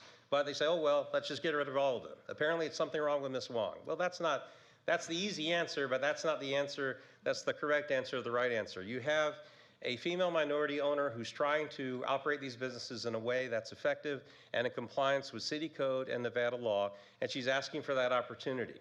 And what I'm asking, and this has been a wake-up call for her, as to, okay, well, here she is, standing in front of the city council. She never believed something like this would happen. And she can't believe that these events happened at her spa. And she knows she has to do better about management, about oversight, about staffing, about making sure that the people who work there truly understand what it means to provide legal, lawful massage and to not engage in criminal activity. There are 2 therapists, and it can't happen again, and it won't happen again. What we're asking for is an opportunity here today for the City Council to allow her temporary licenses to be reinstated for a period of 6 months to a year, sort of a probationary type grant. Don't take action on the permanent license. Allow her this period of time to prove to you, to prove to the city, to prove to business licensing and Metro that there will be no other violations, that she can comply with Nevada law and the requirements of the Nevada Massage Board as well, which has oversight of these establishments. So we're asking for that opportunity. Give her this window of time to prove to you that she can do well, and then we can come back in 6 months or a year or on administrative review and address whether a more permanent structure to the licensing should be granted. And that's what we're asking for here today. Thank you very much. Thank you so much. Yes, Are Your there any questions or comments from council members? Yes, Ms. Polensky? Thank you, Madam Mayor. Can't help myself. This case seems very cut and dry to me. We've seen others. Mr. Kennedy, thank you for coming. You always do a very good job for your clients. But this one is not like others in the past. This one is very clear. Government resources that have been spent on this case already, I would imagine 10,000, 100,000 plus on monitoring these businesses and fully documenting the illegal acts that are taking place here. I don't have any patience for businesses that conduct prostitution and probably human trafficking. And I hope that this body really takes this specific case very seriously and that we do everything we can to prevent this business from coming back. Sometimes these businesses are like whack-a-mole. We close one and it pops up in a different version or with a different ownership somewhere else. If we can use this case as fuel for us to ensure that this ecosystem is truly stopped, I'm all ears on how we can make it better, but very little sympathy. When you get to this case, the time to change the way you do business is a year ago, is 2 years ago. We are well beyond that, where the government has got a substantial case against you, all documented. There is no reason for us to do anything else other than to revoke this license. Thank you so much. Ms. Summers Armstrong, did you wish to speak? Thank you, Madam Mayor. I think my colleague has said it very well. I would love to hear from my colleague from Ward 2, where this business is housed. Where this business is housed. I'll just say from my own perspective that we have a real issue in our community with human trafficking, and we have a real issue in our community with illegal prostitution. And I don't have a lot of patience for it because I see what the result is. We have organizations that are housed within Ward 5 that are trying to provide supportive services for women and young people who fall prey to this kind of behavior. And undoing the damage costs us so much money and time when people have been harmed in these types of activities. And we don't have the time or resources to continue to try and pull people along when we already are very clear that these activities are not allowed. And I would like to hear what my colleague in Ward 1 has to say, but I'm really concerned and don't have a lot of patience for it. Thank you so much. Before we hear from Councilman Knutson, Ms. Kelly? Thank you, Madam Mayor. I've got a question that may be more appropriately answered by staff. The representative for the business has said that Ms.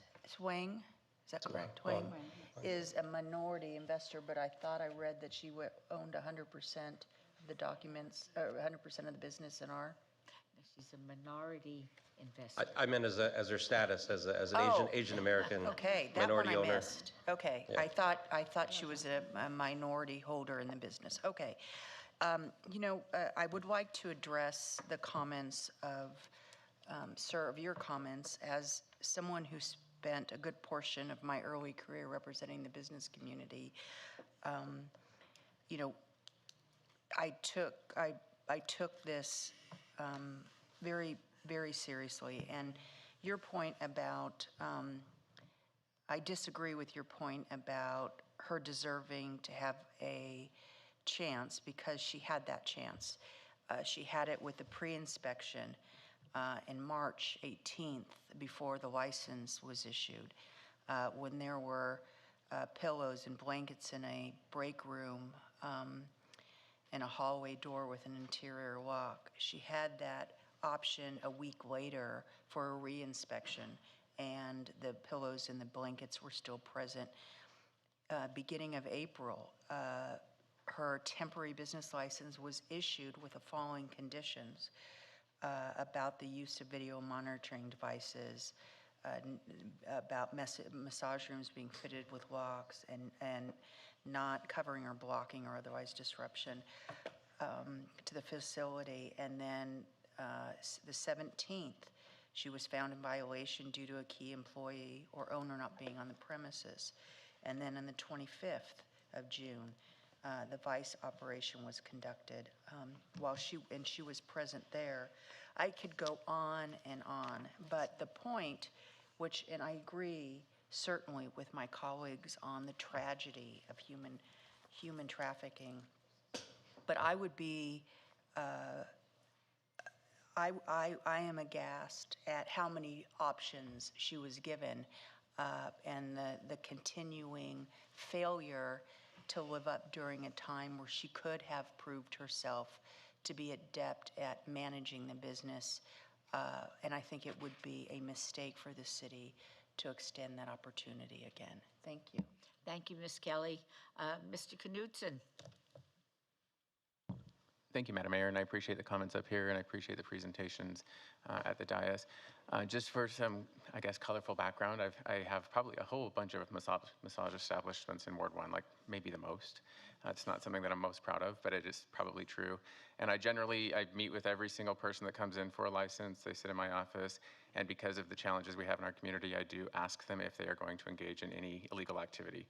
It's a very useful conversation I have, and I have it every single time with the commitment in my couch saying, nope, I'm not going to do that. And I say, if you do that, this is what's going to happen. We had that conversation. And so, Ms. Adelby, could we just go over some of the things you said, because I think they're most relevant in this case. Kind of highlight the massage licensing board. They have actions against the applicant as well. Can you highlight what that is? Yeah, so we were just notified a couple weeks ago that they did take action against her license in January of this year, and so she is on probationary status with that. I don't have further details exactly what those actions are, but we do have that information. So we have one board that's initiated an action against the applicant. The hearing officer has also heard the claims against the applicant, and the hearing officer upheld those claims? Yeah, so there was the prostitution solicitation last year. She was before our hearing officer to dispute the fines that were associated with that because there was no closure. Those were upheld. She did come and explain to us exactly the same thing, that it wasn't her, it was her employee. She'll manage it better, and we gave her another chance, and here we are again a year later. And then just can you highlight this is a privilege license, correct? Can you highlight what a privilege license means? So a privilege license is going to have more to it, that they have to go through a background check investigation through Metro, because it's higher. It's like a higher, what's the word? For the welfare of the city. It's so they have to be able to pass that suitability. There's a financial review. There are extra conditions that are added to the license because we found, these ones to be at that privileged state. And so this one is one of those licenses. Thank you. And then one last question. You made a point that these licenses aren't based on the location or the business type. This is based on the suitability of the applicant. Is that accurate? That is correct, yes. It is a suitability report Metro is providing as well. They do their deep dive investigation, and it is on the person. The fact that she has two businesses in the city at the same time in the same status, we felt this makes the most sense. Thank you. And I know we have Metro representatives here. I've been on one of the sting operations. I'm really grateful for the fact that we're partnered with law enforcement in these types of activities. For my colleagues and for anybody who's watching, if you walk into one of these establishments and you see sleeping quarters in the back of a closet, it implies something detrimental to not only the individuals there, but to the community around it. So given all that information, if you're ready for a motion, Madam Mayor, I'm ready to make it. I will entertain a motion on item 28. Madam Mayor, I move to approve staff's recommendation and deny the license for item 28. Okay, please vote. Before you vote, I'm sorry, really quick. I think Councilwoman wanted to have a time frame. Normally, there is a 1-year cooling off period, but I'm not sure if we wanted to extend that beyond that. Jeff Dorkek, City Attorney, for the record. Okay, let me hear what our city attorney has to say. With a privileged business license, as Darcy just explained what it was, there's a default 1-year cooling off period if there's a denial of the application. So by default within the code, Ms. Wong would not be able to come back for a year with a massage establishment application. All right. Do you have a Mr. recommendation? Knudsen? So our recommendation would be for at least 3 years. I'm going to look around and see if I see any issues. I'm going to move to accept staff's recommendation for that time frame of 3 years with the denial of item 28. Okay, please vote. Post. Motion carries. And a motion for item 29. Follow staff's recommendation for at least 3 years and support the denial for item number 29. Please vote. Post. Motion carries. Thank you. Thank you all very much. Thank you for your time. Thank you, Mr. Kennedy. Agenda item 30. Recommending committee bills eligible for adoption at this meeting. Bill number 2026-26. Councilwoman Polensky, would you like to have the bill read? Yes, please, ma'am, Mayor. Mayor, with your indulgence, I'd like to have the City Attorney's Office undergraduate intern Haley Berger read the bills today. Haley is going to be a junior at Washington University in St. Louis when she returns to school. She's a dual major there in political science and organization and strategic management. She spends some hours each week during the summer at our office, and she's also interning with the UNLV women's basketball team, so I think we're going to have trouble competing with them, but we'll do our best. Maybe give her a Jimmy John sandwich, that might help. So, but Haley, go ahead and read the first bill, please. Okay, thank you all for having me. Thank you, Mayor, Council, and especially the City Attorney for giving me this opportunity. So the bill up for adoption today is Bill number 2026-26. It's an ordinance to amend LVMC 19.12 to allow for the rental store use within the professional office zoning district by means of a special use permit and to provide for other related matters. Thank you so much. Mayor Pro Tem, may I have a motion? Move to approve. Please vote. Post. Motion carries. Nicely done. Agenda item 31, new bills. Item 31, Bill 2026-27 will be heard at the recommending committee meeting on Monday, August 3rd, 2026. City Attorney, would you read the new bills? Bill number 2026-27, an ordinance to adopt a redevelopment plan for the redevelopment area commonly known as Redevelopment Area 3, consisting of non-contiguous parcels generally bounded by Owens Avenue to the north, Nellis Boulevard to the east, Charleston Boulevard to the south, and 21st Street to the west, and to provide for the other related matters. New Bill 2026-27 is assigned to the August 3rd, 2026 recommending committee members, Councilman Knudsen and Councilwomen Polensky and Ms. Diaz. If any so designated are unable to attend, the clerk's office will coordinate finding substitutes as necessary at my direction. Thank you.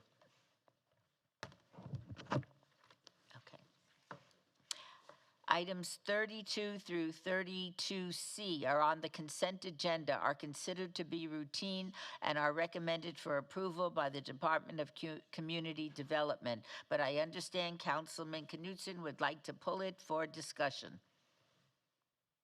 Yes, okay.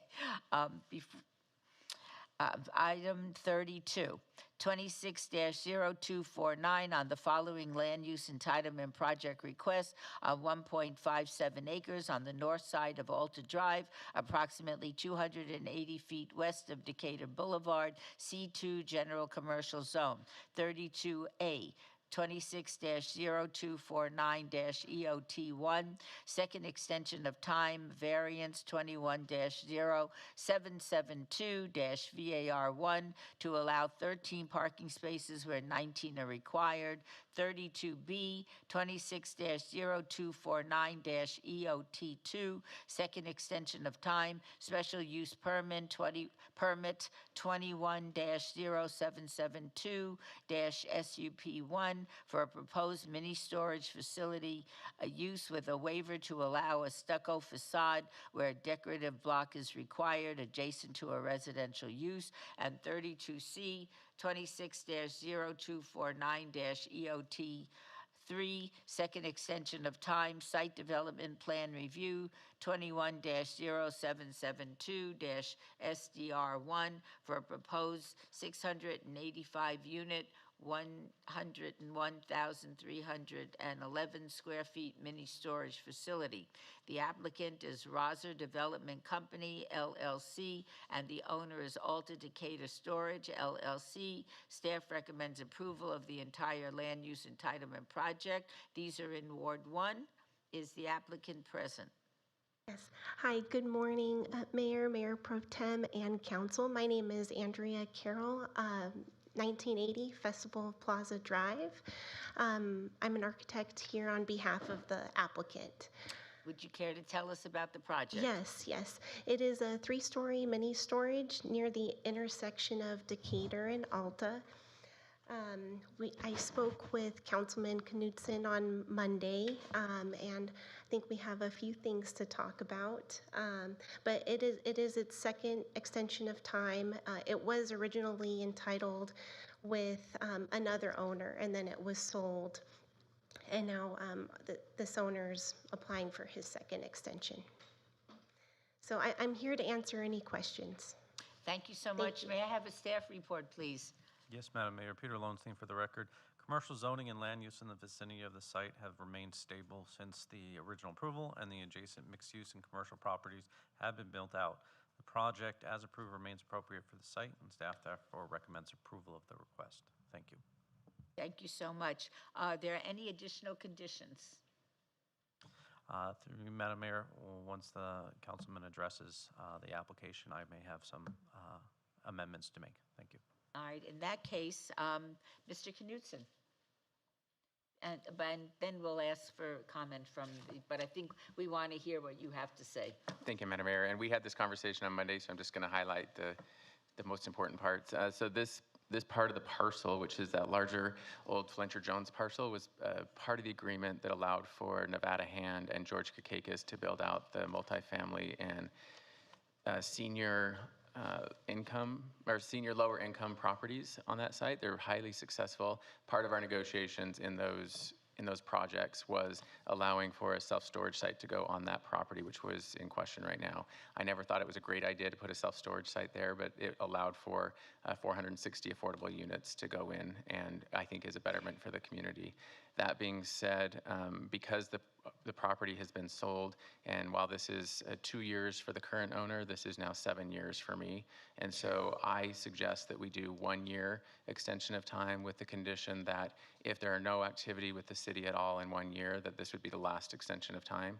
That being said, also, I know things take time, and so in 6 months, if you're going through the plan review, or not plan review, but the building inspection process in the water district and the gas company and all those things are happening, then I'd be happy to extend it longer if needed. But if there's zero activity, which now in my time frame, there's been 5 years of zero activity, then the next time you come before here, I would say there's no more extensions of time. So the condition that Peter will hopefully help me with is a 1 year extension of time with the trust that you're going to start working on this project as quickly as possible, and within that 1 year, have something going through the system. Right. Yeah, we spoke with the owner about it, and he's ready to go. And it would be from 1 year from today to have some sort of building permit or some permit in play. Ideally, it's Right. under construction, but Yeah, yes. we would try. We'll Yes. try. Okay, Peter, can you make me sound smarter? Sure, so just for clarification, it's from the date the entitlement was approved. It's not from today's action, it's from the original approvals date, which will be May 18th. But I will read the amended condition. So it would be amended condition of approval number 1 of 26-0249 EOT 1, EOT 2, and EOT 3 to read as follows. This approval shall expire on May 18th, 2027, unless an extension of time is approved by the City of Las Vegas. And that's how it would read it, with the understanding that if there is zero activity at that point, that will be made known as part of any extension of time request that would be made, and you'd take your action at that time. Yeah, I know we can definitely submit for a building permit by then. I don't know if we'll have our permit in hand, because sometimes with the civil reviews, it can take up to a year.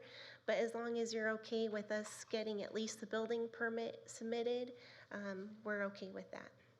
So you agree to all of the conditions that have just been stated? Yes. All right, and I think the idea is to get this project moving.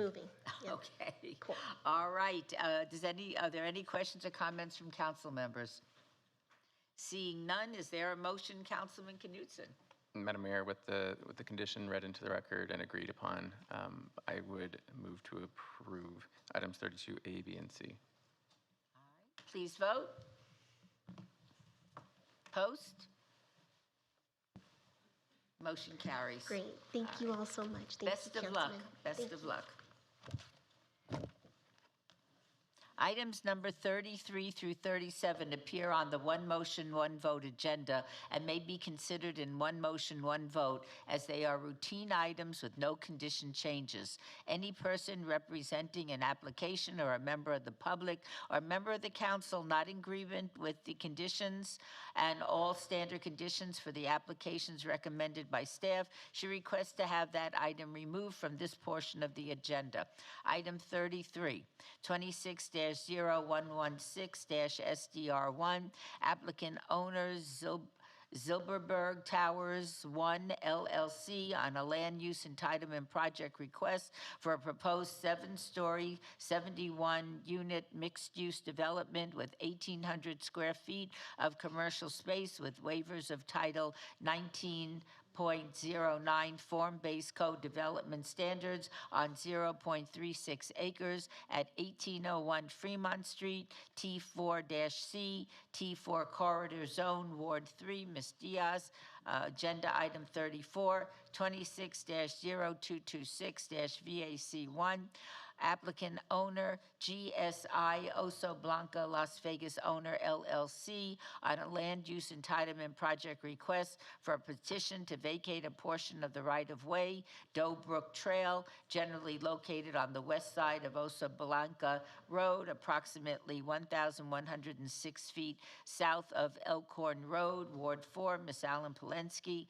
Agenda item 35, 26-0227-DIR1, applicant owner New Vegas D4 LLC on a 24-month development report is required by section 9.01 of the first amended and restated development agreement for Vegas Rising, generally located at the southeast corner of Wilmington Avenue and Richfield Boulevard, Ward 3, Ms. Diaz.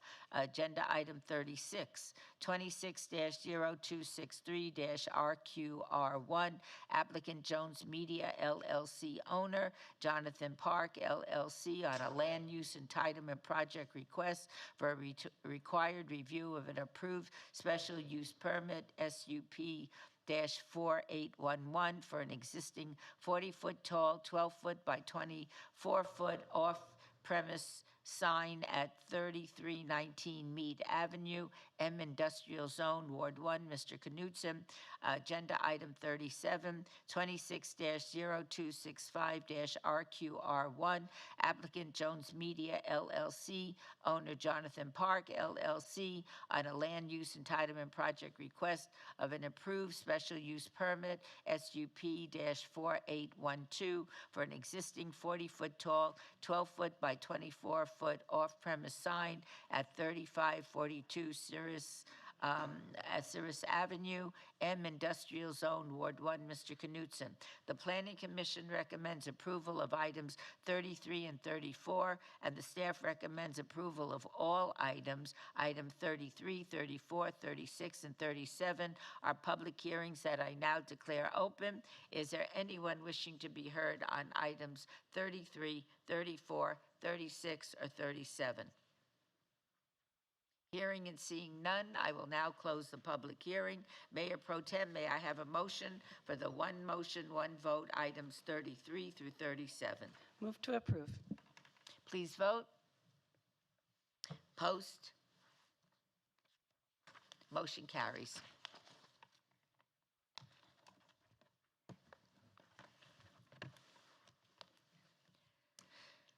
Agenda item 38, 26-0051 of the following land use entitlement project requests on 0.46 acres at 2167 North Decatur Boulevard, C1 Limited Commercial Zone.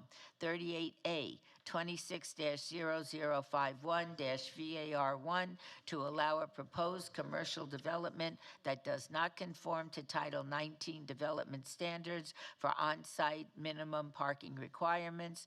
38B, 26-0051-SDR1 for the proposed conversion of an existing 3,224 square foot motor vehicle parts and sales development into a convenience store with fuel pumps and parking lot reconfiguration with waivers of Title 19.08 perimeter landscape buffer requirements. The applicant is Silver State Contracting and Development, LLC, and the owner is AD and NI, LLC. The Planning Commission and staff recommend denial on the entire land use project.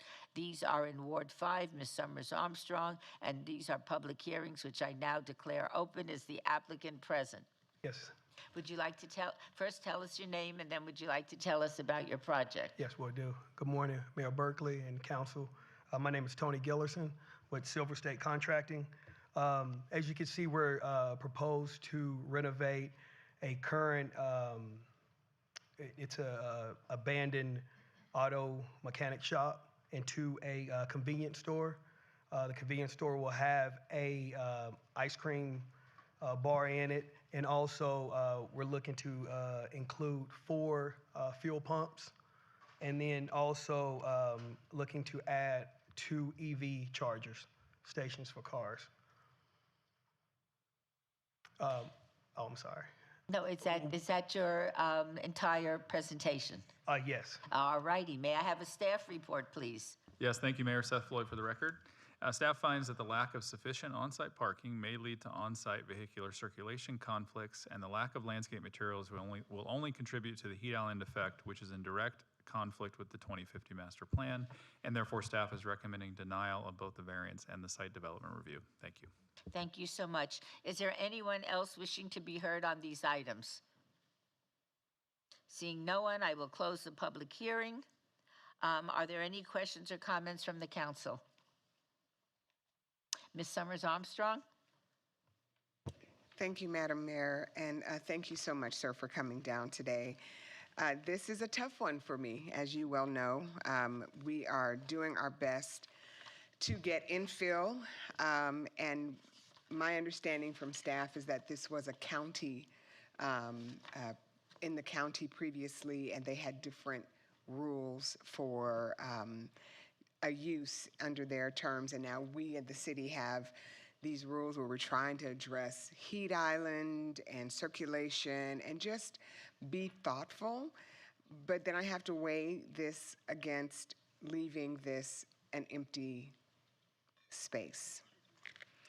It is tough, but I just want to mention a couple things. First of all, you were very attentive and came in a couple of times to talk to us about adding trees. And do you have any other pictures that you can share with us? Did you bring anything in the... I didn't. I just have the actual elevations that I didn't know if you guys had it, but we have the same. Do you have anything you let can me just see if, lay on the, so that we can see? There you go. Right here, here we go, right here.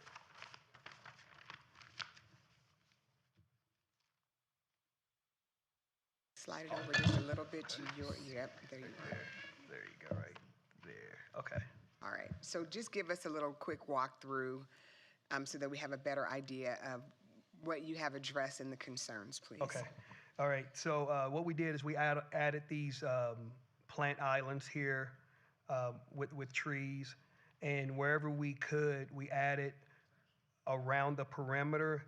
Behind the store right now is a residential area, so we added these trees here for sound buffers around the perimeter of the store. And then also each island in front on the Decatur Boulevard, we added trees here also, well, trees and plants per what is requested by the city. A question, is there any way to add, I see on your display, I'm gonna guess that the larger circles are trees. That's correct. And I only see one in the rear at the very top, which I believe is north. Right here. Is there enough room to add any more trees in the back for the buffer? So we do have, actually, these right here are actually trees here. Okay. Yeah, these are all trees right here. Okay, those are smaller dots. Correct. Okay. Right here. Okay. So how many trees do you have in the rear? In the rear, we have 7. And what size are those? These are 24-foot boxes. Okay. All right. Very good. All right. And the gas station area does have a canopy? That is correct. Okay. And then the circulation issue comes into play because there's no way for a delivery truck to go to the rear. It has to sit in front, idle, Right here. offload. Okay. So one of the things we talked about was, I know I can't mandate it, but I would really appreciate it if the owner would try to schedule deliveries in the early morning or at the end of the day so that we don't have a pile up on this very limited space. Okay. I am going to be dogged about ensuring that the landscape is kept up. I live right nearby. And I will be driving by, okay?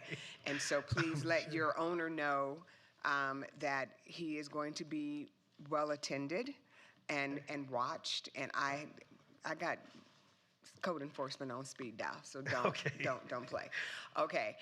The next thing would be you have an ice cream shop. Yes, it will be an ice cream shop inside.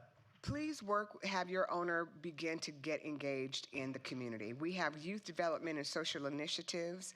They are always helping young people try to find work. That would be a great opportunity for a young person to be able to learn how to stock, how to assist customers and give one of the young people in our community an opportunity, or several, especially in the summer, to have a job. Okay. I would also encourage your owner to become engaged in the activities that are in our community. We have at Fountain Park, right down the street. We have Bolden Little League that needs support. Becker Tech, which is just to the west of this location. We want people who are coming into our community to extract income from our community because people will use it, but also to give back and be part of the uplifting of the community. I can't mandate those things, but I can encourage those things. Be a good partner in the community. Okay. And with that said, Madam Mayor, I'd like to make a motion unless someone else has anything to add. I just want to make sure that the applicant agrees to all the conditions that have been stated. Yes. Are there any questions or comments? Seth and Peter, did I miss anything? Through you, Madam Mayor. No, all the existing conditions address what is shown on the plan right now. Okay. Thank you. And with that being said, I'd like to make a motion for approval. Please vote. Opposed? Motion carries. All right, we're looking forward to seeing the convenience store, the ice cream parlor, everything else. But if I were you, I would be very careful about what the councilwoman suggested. Okay, all right, thank you.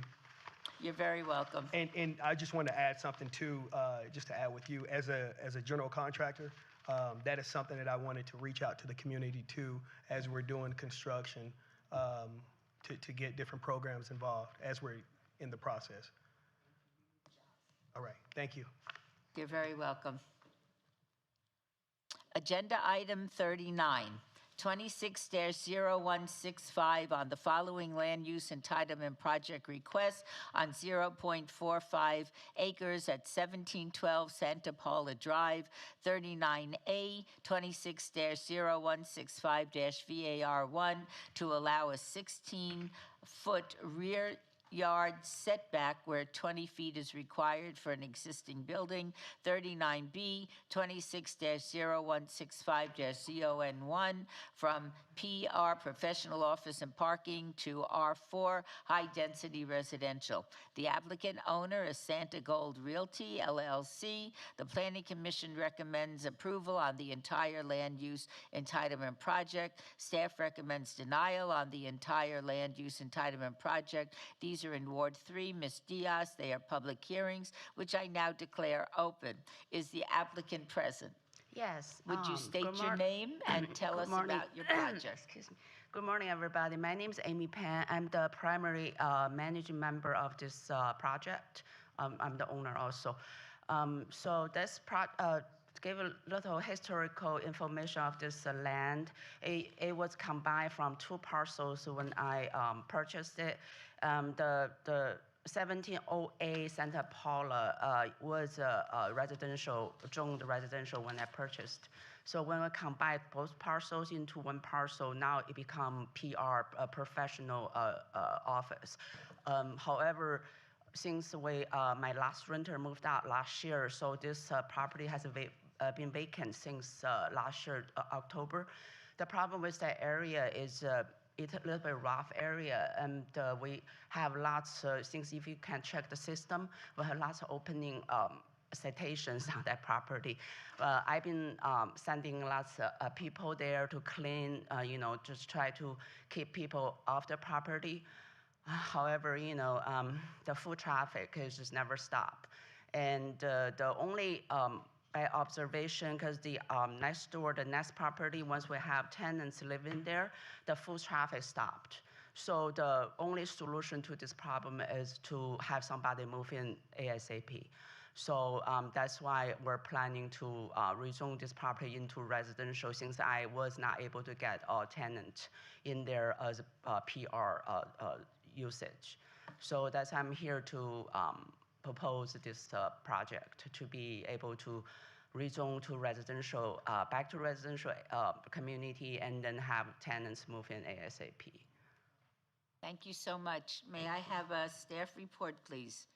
Yes, Madam Mayor, Peter Lowenstein for the record. The existing building was previously converted from a multifamily use to an office use in 2015, where it conformed to the rear yard setback requirement.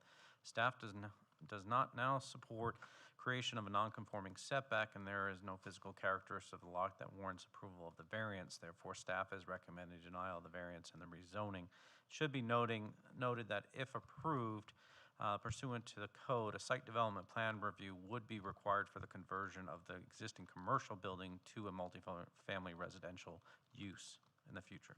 Thank you. Thank you so much. Is there anyone else wishing to be heard on this item? Seeing no one, I will close the public hearings. Are there any questions or comments from the council? Is there a motion, Councilwoman Diaz? Thank you, Madam Mayor. And just to confirm, you're Miss Amy Pan? Yes. Okay. Just making sure. Ms. Pan, since I haven't spoken to you about the future of the site, I want to reiterate what our planning staff just articulated. So right now we're tackling the zoning change back to residential, but obviously from the renderings and the pictures, it is not inhabitable as is, right? And so you do have to come back to us as a city council to show us how you're going to transform this defunct I'm calling it defunct and boarded office and professional use, to then what you're pivoting to offer in residential. So are you understanding that even if I bless this, you can't necessarily move someone in right away? No. Actually, right now we brought it up just protect the windows from breaking, by people. And I did call building safety, ask about the permit. I talked to, I think, Lorenzo, and he said that as long as we're planning to do, of course, some cosmetic upgrades to make sure the building, is up to the standard code, everything. And that's, I talked to Lorenzo, and I was told that if we just do cosmetic upgrade, we don't really need to submit a permit or anything. Is that accurate, planning team? Because I don't think that is accurate. Through you, Madam Mayor, I'm not going to speak for the building department or the building official, but the building is a commercial building. It's not suitable for a residential use. It would have to be converted, and pursuant to the zoning ordinance, they would need to do a site development plan review to convert the home or convert the commercial building to a residential use. And then subsequent to that, any building permits that would be needed for, if it's fire safety or anything else, would need to be accomplished after the entitlement. Okay. I understand. Okay, maybe I'll just keep as is, just put a permit, have you guys to come in to inspect. So that probably would be the outcome. So once again, just to be clear, so these are land use applications, which the council is deciding on right now. There would be one more, which was called the site development plan review, which shows how the site would be designed and work and function for it to go from commercial, the professional office, what it is now, to a residential use. So Yeah. it's not simply a building permit, it is a land use entitlement similar to this, Okay. then into the building permit. So basically, It's a you would have to two-step. go through this process once more. You would have to have a pre-application sit down with our planning staff. You would probably have to have hired folks to do renderings of what does it look like now? How are you pivoting from what the current structure looks like to what you want to offer your future tenants and residents? So it's not just you paint the building, you do some modifications and you're done. I think there could be more things involved. Am I missing something? You're absolutely right. There are more steps. It's not just one building permit. What department should I work with on that? Community development will cover it. So community development, and if you reach out, they'll channel you with a planner, and then you can have all your questions answered about what's needed for the site development review. But I did want you to, before we take a vote on the change of zone, I want you to be full aware that there are multiple next steps that you still have to follow through before you can, we want to make sure that we vet the living conditions that you're going to offer future residents. Okay. Are you comfortable still moving forward? Oh, yeah, I'm definitely moving forward. Okay, I feel that the use is started residential, and I think it's even better for it to go back to residential, and so I don't have any heartburn about granting you the zone change. So with that, I'm going to move to approve agenda items 39A and B. Okay, And thank you. May I ask the applicant, you understand that you need to get in touch with community development and start developing a plan that before you can move forward? Oh, yeah. Okay. I All understand right. now. In that case, are you comfortable with that? All right, and you agree to all the conditions? On the letter I received, right, okay, yes. Yeah. Okay. Okay, very good. All right. But definitely get in touch with community development so they could walk you through the next steps. And with that, please vote. Post. Motion carries. Good luck. Thank you. Thank you for everything. Agenda item 40. 26-0172-GPA1, General Plan Amendment, a public hearing, applicant owner, City of Las Vegas, for possible action on a land use entitlement project request to amend and incorporate a supplemental heat mitigation, drinking water, cooling spaces, building practices plan as part of the conservation element to the City of Las Vegas 2050 Master Plan consistent with Section 11 of Ordinance 6788 affects all wards. The Planning Commission and staff recommend approval. This is a public hearing that I now declare open. Mr. Floyd. Thank you, Mayor. Seth Floyd for the record. Mayor, this item is before you today because in the last legislative session, Bill AB 96 was passed, which requires us to add some things to our existing master plan. And Marco Vallada on our team was instrumental in getting that passed. He provided a lot of testimony during a couple of hearings there, but he is not here today, so I'm going to hand it over to Rachel Lewison on his team to do the presentation, and then we'll be available to answer any questions afterwards. Thank you. Welcome. Thank you. Good morning, Madam Mayor, City Council. My name is Rachel Lewison, City of Las Vegas, Department of Community Development for the record. And as Seth said, I am here to talk about the heat mitigation plan. I first want to talk about how it came about, and it was our last Nevada legislation session in 2025 where Assembly Bill 96 was passed, requiring counties with a population of more than 100,000 people, which is Washoe and Clark County and the jurisdictions within those counties, to amend the conservation element within the master plan to now include a heat mitigation plan. Assembly Bill 96 has language explaining exactly what needs to go within the heat mitigation plan, and those items are access to public cooling spaces, public drinking water, cool building practices, and shade over paved surfaces.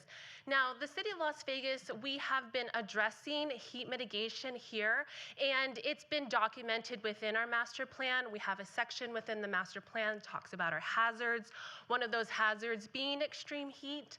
Another section talks about our urban forestry and our urban forestry goals of planting 60,000 trees by 2050. Another example that we've already been doing heat mitigation is this past November and December of 2025, we recently passed our urban forestry management plan.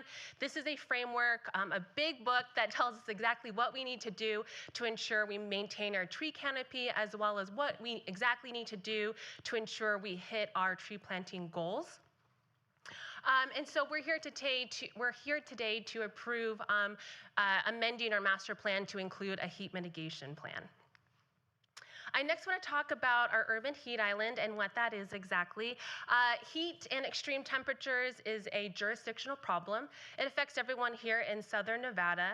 And what is occurring exactly is as our city continues to grow, continues to expand outwards, we're inadvertently covering up our natural soils, our natural plants, and we're covering it up with asphalt and concrete and building. And as we're living our urban lives, we drive to work, we turn on our air conditioning, we're inadvertently creating a lot of heat that's being absorbed by our built environment. So what we're finding here is this urban heat island where it's hotter in the concentrated areas of our city, so we're in our downtown region. And what this picture shows, this is an entire map of our Las Vegas Valley. The city of Las Vegas is outlined in that blue color there. Like I said, it's a jurisdictional issue, or it's a regional issue, so it affects everyone. And on the outside of the city, we can see a blue color, which represents cooler temperatures. And as we move in closer from the orange to yellow and red, that highlights that it's getting hotter. So that's that urban heat island. I do want to call out East Las Vegas is the hottest area here. So we have people that are living and working within East Las Vegas, where this really, this heat mitigation plan will hopefully improve the lives of people that are working there. And if I could just jump in for 1 second, Seth Floyd for the record, you had an item earlier to approve RDA 3. You'll notice that RDA 3 is squarely within the bolded area that's highlighted here. So as those areas redevelop, we can incorporate these practices that are going to be outlined in the heat mitigation plan to get more trees, use different building techniques to start addressing the urban heat island there. Thank you. Thank you. Okay, so moving along with Assembly Bill 96, again, it says exactly what needs to be in the heat mitigation plan. So the first thing is public cooling spaces. The City of Las Vegas has already been doing this. We have the Courtyard Homeless Resource Center. In addition to the Homeless Resource Center, we have a partnership or a collaboration with our libraries. So if there's a library located within the City of Las Vegas, it also acts as a cooling center. After cooling centers, we have to have access to public drinking water. And so what we did is we actually GPSed our drinking fountains. It would make sense that when we go out to our parks and within our community centers that you're going to find a drinking fountain there. And so that's what you see here. Every red dot is a drinking fountain, and it corresponds with the community center that it's located in. We GPSed it because a recommendation within our heat plan is to expand locations for drinking fountains, and so it'll be easily accessible. We can map where our drinking fountains are located. Next is cool building practices.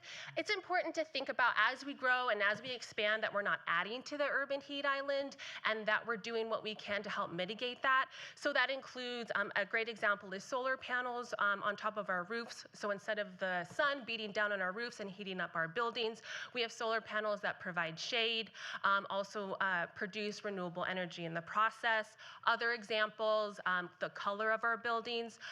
Instead of having dark colored buildings, we're having lighter colored buildings to help reflect the heat. Even the orientation of the building, how it's built and the orientation to the sun, where we place our windows within our buildings as well. We have a really great example here at City Hall. We have what's called a green roof, which means that we have vegetation on top of our roofs. So just outside Chambers and right outside of our Now Cafe, we have our second floor patio where there's trees and there's an employee garden. Similar to Civic Center, there's a similar trees and a garden outside of the Then Cafe. Next is shade over paved surfaces. Again, great examples here in the city of Las Vegas, right downtown. We have the Las Vegas North Premium Outlets where they have a shade structure that help people as they're shopping, that they can enjoy the shade. A similar example of the shade structure in downtown Summerlin. And so shade over paved surfaces includes both shade structures as well as our urban canopy with a preference for drought tolerant and native species. And back to our 2050 master plan with our urban forestry goal of planting 60,000 trees. That includes both public and private property. This is a public project where we did a tree planting event at one of our local parks, educating the community about the importance of our urban canopy. And then we also want to plant 60,000 trees on private property. We know that funding can sometimes be a challenge to work on private property. Fortunately, the city of Las Vegas, we received federal funding from the U.S. Department of Agriculture for a service to plant trees in the front yards of family homes, and so that's what we see here. This was a house it's located in downtown, and our partner is Par 3, so they're doing the planting of the trees. This was our very first tree from the grant, so this is really exciting. And so what comes with the funding to plant on private property is we have 5 options for drought-tolerant trees. The trees are planted, and then irrigation is included, and then a 1-year follow-up on the tree just to ensure that it's on its way to grow big and strong and provide lots of shade for the years to come. This is the flyer. And so the tree program doesn't apply for all of City of Las Vegas. It's only in select zip codes. Back to the map about the urban heat island. So this program is really to plant trees in areas that need them the most. So this is going to be that downtown core, East Las Vegas. And I just want to thank council for helping me spread the word and sending this flyer to your constituents when your ward is located within our eligible areas. And with that, I'll answer any questions. We ask that you pass our heat mitigation plan and amending it within our master plan required by Nevada legislation, Assembly Bill 96. Darcy, I'm sorry. You're Rachel, fine. Rachel, I've never been so enthusiastic about a heat mitigation proposal, but thank you so much for bringing this to life for us. Are there any, I guess this is there anybody on the council that wishes to speak on this issue? Mayor Pro Tem. Thank you, Madam Mayor. Being the council member that represents a lot of that red zone that's on the map, I just want to say how invaluable these efforts are. I literally can tell the difference when I travel from where I mostly am in that east side, and I can feel how hot it is throughout the day. And then if I travel westward, the further west I am, I can feel it drop 5 to 6 degrees. And it really does. And in the time that we're living right now in July, where we're reaching upwards of 110, you really feel when it's above 100 degrees, every single degree that inches up. So really excited. Just an ask I have is keep us in the loop when you're doing the tree plantings. We want to go out there and we want to celebrate and we want to congratulate every homeowner that's taking this big step to help us add to the tree canopy. And I feel like I haven't been in the know and in the loop as much as I really want to say, as my calendar permits and I don't have other duties assigned, I do want to come and celebrate as often as we can, or at least a Ward 3 team member can be there on in my stead. So thank you so much. Appreciate all the efforts. Thank you. Anybody else? Ms. Bruni? Thank you. Thanks, Rachel, for the presentation. I just had a clarifying question. I know that you've mapped where we have water fountains, but did you say that we're also thinking about adding some? And if we are, do we know what the anticipated cost of adding a water fountain is? We have not reached out to Public Works yet to ask about that, but the idea is recommending to include water fountains along public right-of-way, whereas people are walking or bicycling to work, that they also have access to drinking water, but we're not sure in terms of like the cost that it would be and how we would get access to the water to those areas. And Councilman, I would just add to that, what came out of AB 96 was a requirement that we put in our master plan how we are going to both map existing and also plan for the future of adding new. So this goes in our aspirational document of the 2050 master plan. The next step would be implementation, which would be looking at locations where we could add those. Yes, Ms. Kelly. Thank you, Madam Mayor. There was probably more of a comment, Seth, to you and to the city manager. I just want to make sure that when everything we do needs to be through this lens. So whether it's new projects coming in to community development, or we have this terrific new RDA, and we're going to be able to update local, help our community, update the areas. Where can we make sure there's another tree? And I think a perfect example is what we had in the gentleman who was talking about the item in Ward 5. And I really appreciated the councilwoman's attention to the number of Your trees. call has exceeded the maximum permitted duration. You will be disconnected now. Goodbye. Goodbye. And so I really hope that through Public Works, whatever we're doing, if we're tearing something up and we can add a tree, or if we're taking things out, it should be part of every filter of what we do. Thank you. Thank you so much, Ms. Summers Armstrong. Thank you, Madam Mayor. It is so amazing that we have such collaboration and unity on this board for this issue. I'm also representing one of the hot areas on the Heat Island map. When I saw that map in 2021, my first session in the legislature, when I tell you it made me gasp. I knew it, but to see it was overwhelming. And to see that the city of Las Vegas is being intentional about making a difference, I signed up for my tree, okay? Because I want 2 trees and in the front so that I can be an example. We took this flyer to a community meeting on Monday, and to see the excitement on people's faces, and then they were mad, some of them, well, we live in another municipality. And I said, that's not my problem. The city of Las Vegas is doing their part. And so I think what you are doing and your intentionality is catching on. People still don't know, so we have to continue to talk about it. I'm going to be an example and make sure that I'm talking about it every opportunity I get. And my question for Seth and Mr. Solis is, are we allowed to add some of these things as actual demands in our planning process? Because I just saw that we have a new fountain at Ethel Pearson. Thank you, Parks and Rec. I've seen people use it all the time. How do we get this stuff in as mandatory? Like we said, the ice cream shop, that's on a hot street. It would be great to have a little water fountain out there. So how do we integrate these things, solar panels, more trees and water, so that where we can, we take every opportunity?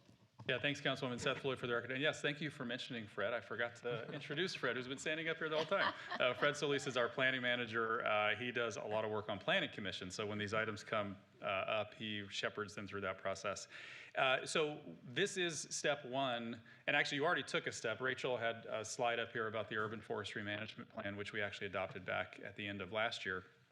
But this is really step one in setting the goal of where we want to go, and the next steps are implementation. We have in draft form, we've had a couple over the years, but we've got one that we're moving forward. Peter and I actually just talked about it this morning. A tree ordinance that would actually add those specific requirements you're talking about. So those things are moving along. We do them, not everything moves as quickly as we'd like, but this is step one, so that it sets that priority for us to then go and develop those rules and guidelines to get those things implemented. So I think this is, and you're already seeing, even without this plan, if you look on Jackson, we've done it on Main Street, Stewart, all of those roadway projects are including a lot more street trees. In fact, my team did a management huddle where we went out and did a little walk around on Jackson, and it was kind of hot, so we were standing under one of those excellent shade trees that's going to provide even more shade. So we're already doing those things regardless of the plan, but this is certainly the step in the right direction to get those implemented. Good? This is an open hearing. Is there anybody that wishes to be heard on this item before I entertain a motion? Please come forward.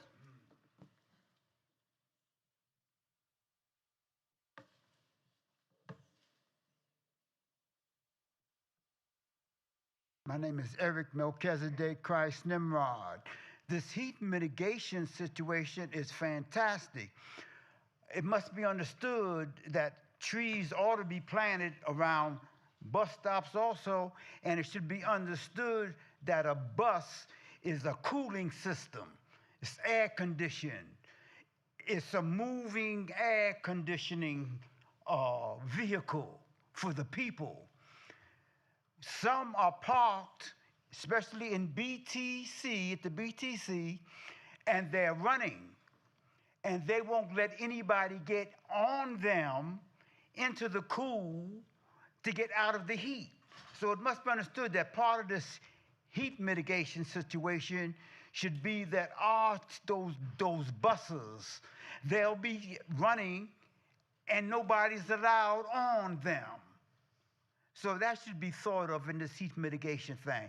The RTC should be more should think more of the people, because that would help a lot of what's going on in this heat.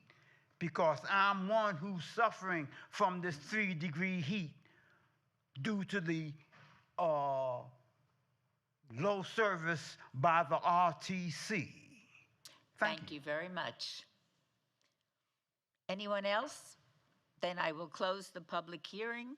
I have to say that a moment of personal privilege. My family moved to Las Vegas in 1964 in the middle of the summer, right around this time of year. I honestly thought my family took me to hell.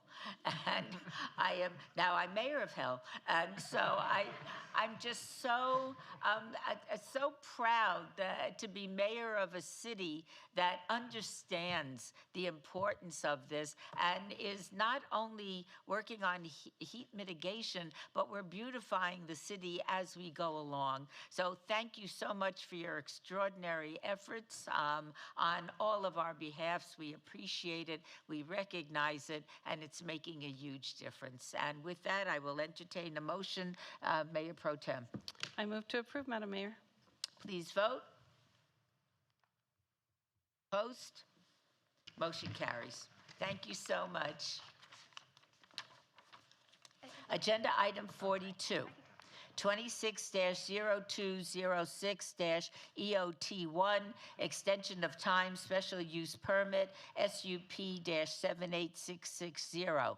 Applicant owner, Pacific Classic LLC, for possible action on a land use entitlement project request for the third extension of time of the approval for a proposed car wash, full service and auto detailing use at the northwest corner of Iron Mountain Road and Sky Village Village Road, C1, Limited Commercial Zone, Ward 6, Ms. Bruni. Planning Commission recommends approval. Staff recommends denial. Is the applicant present? Good morning, Your Honor, members of the council. My name is Bob Gronauer, 1980 Festival Plaza Drive. I'm here representing the property owner and applicant on this matter. We're asking for an extension of time here. There was a condition that the Planning Commission put on that states that this application would be good until December 4th of 2026. And the reason for that is we're getting ready to come in with a subsequent application in here for a large end user on this piece of property. So we're excited of what's going to be coming here in the very near future. So we ask you to approve the Planning Commission's recommendation, which also lines up with what you approved for a convenience store on this property last month. All right, thank you so much. May I have a staff report, please? Yes, thank you, Mayor. Seth Floyd for the record. This is the third extension of time for this special use permit approval, which has remained active for 6 years, even though the site development plan review for the site that includes the car wash expired 3 years ago. Staff recommends denial and recommends that a new special use permit be sought when the developer is ready to obtain a new site development review and site development plan review entitlement. But as Mr. Gronauer stated, the Planning Commission did amend condition number 1 to have this approval expire on December 4th, 2026, unless another extension of time is approved. Okay. Are there any questions or comments from the council? Okay. So, staff, explain to me what we are requesting. You're asking for a complete denial. Yeah, staff typically when we get to this a third extension of time, staff will ordinarily recommend denial and have the applicant come back with a new application when they're ready to develop. What would your preference be? Oh, we would like to follow Planning Commission's recommendation. And the reason, what their recommendation is, this was previously approved for part of a Costco site. This Costco is going to originally go here. Unfortunately, that fell out of the deal. Costco is looking for another place to go. We have another big end user that's here that hopefully, I'm told Friday, Monday, that we'll officially be able to say who the end user is.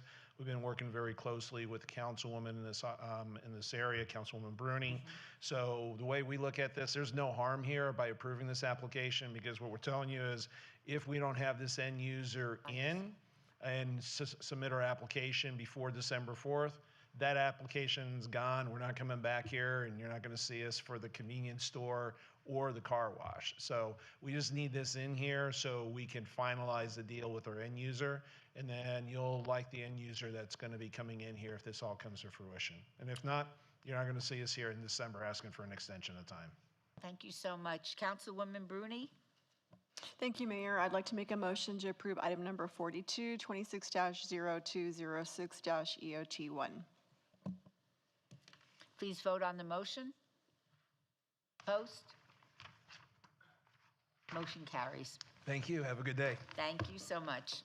Agenda item 43, 26-0216-DIR1, Director's Business, applicant College of Southern Nevada, owner Nevada System of Higher Education, for possible action on a request for the First Amendment of the Cooperative Campus Development Agreement between the City of Las Vegas and the Board of Regents of the Nevada System of Higher Education on behalf of the College of Southern Nevada. This is in Ward 4, Ms. Alan Polensky. This is a public hearing that I now declare open. Hello. Good morning, Carissa Neff. I'm Associate General Counsel at the College of Southern Nevada. Would you care to tell us about your project? Yes, this is regarding the construction of CSN's campus in the Northwest. And the purpose of the action item before you is relatively simple. Basically, the Nevada System of Higher Education and the city of, on behalf of CSN and the city of Las Vegas had entered into a cooperative agreement on July 20th, 2017. Subsequent to that, the BLM issued basically an amended land patent, and each agreement contains differing terms regarding the construction date for a building to be completed on that Northwest campus. Under the initial cooperative agreement, CSN had 8 years from the transfer of the land from the United States government to the Nevada System of Higher application to construct at least one educational building. However, when we got the amended land patent from the United States, that provided different language and said that CSN shall complete the first building or show progress towards the development of the College of Southern Nevada campus within 12 years of when the land was conveyed to INSHE. And so the action item before you is basically to approve the first amendment to the cooperative agreement so the language in the subsequent land patent is in alignment and gives CSN the 12 years. Thank you so much. May I have a staff report, please? Yes, Madam Mayor. The proposed amendment complies with all NRS 278 and Title 19 requirements. The amended updates the development agreement with more accurate information pertaining to the date in which the land was conveyed from the U.S. government to the College of Southern Nevada, as well as provides a review mechanism for the City Council to monitor progress of the development of the Northwest Campus. No other portions of the agreement have been modified, and staff recommends approval of the request. Thank you. Thank you so much. This is a public hearing that I now declare open. Is there anyone wishing to be heard on this item? Seeing none, I will close the public hearing. Are there any questions or comments from members of the council? Okay, very good. Is there a motion, Councilwoman Polensky? Yes, thank you, Madam Mayor. I enthusiastically move to approve item number 43, and I would like to ask if it is, if the entire council agrees to invite CSN to come sometime in the fall, maybe November, December, and fully explain in our presentation portion of the council to the people of the Northwest exactly what's planned. I think CSN would be happy to do that. Thank you. There's a motion on the table. Please vote. Opposed? Motion carries. Thank you so much. Thank you. Agenda item 44, rescind 26-0127-SDR1, Site Development Plan Review, Public Hearing, applicant Trout Electric, owner Novak Holdings LLC, for possible action on a land use entitlement project request for a proposed parking facility with waivers of perimeter landscape requirements on 0.35 acres at the northeast corner of Lake Mead Boulevard and San Simeon Street, C1 Limited Commercial Zone, Ward 5, Ms. Summers Armstrong. At the June 17th City Council meeting, this item was held in abeyance to the August 19th, 2026 Council meeting. This item is to consider rescinding that council action so the item could be heard today. This is a public hearing that I now declare open. Is there anybody wishing to be heard regarding rescinding the previous council action on this item? Seeing none, I'll close the public hearing.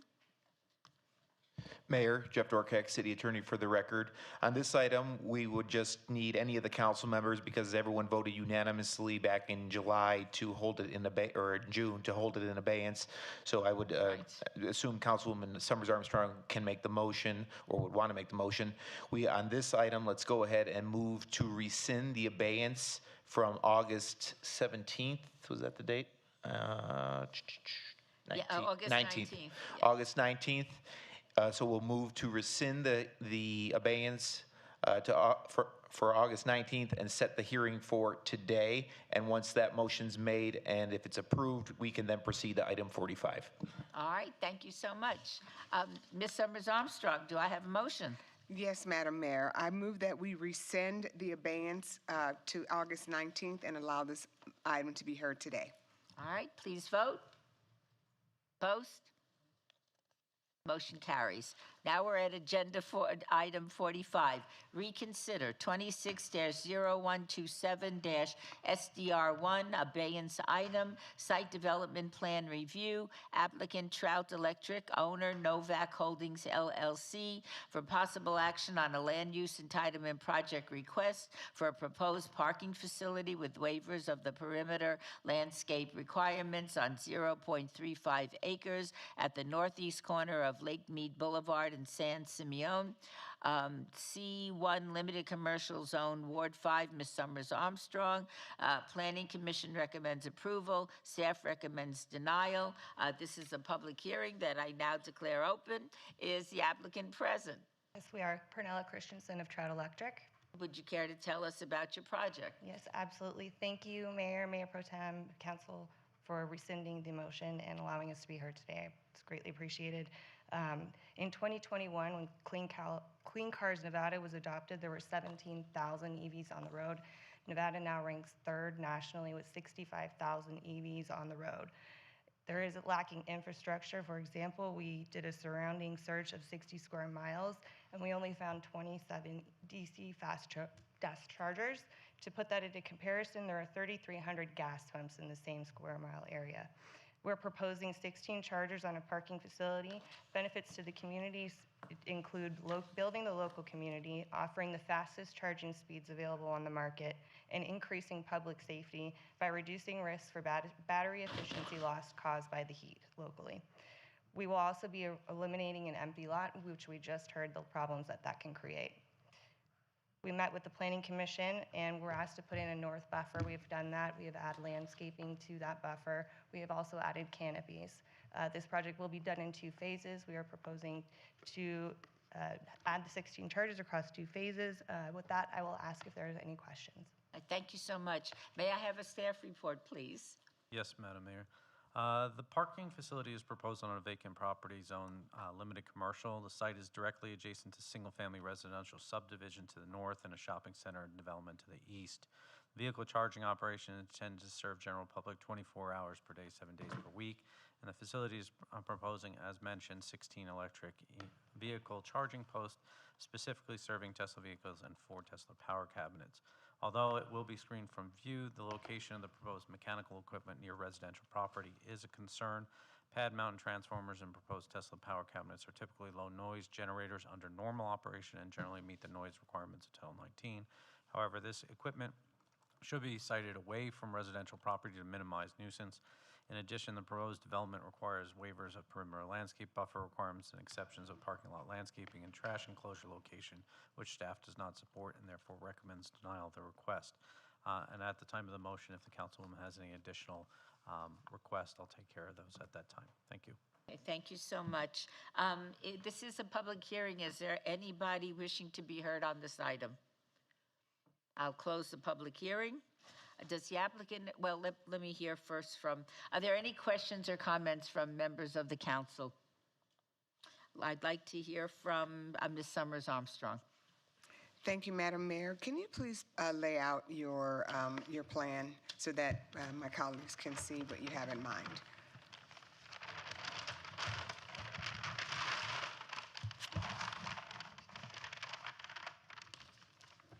Okay, so just for some points of clarification, these charging stations, as you are proposing, would be open to any type of vehicle. They have adapters where they're not just one brand, but can be used by all. That's correct. They're equipped with magic ducts, so drivers will not need to provide their own adapters. Okay, and then we had an issue about landscaping to give some shielding to the residential property that is immediately adjacent to the north. Could you please lay out what it is that we're looking at? That is this area right along here.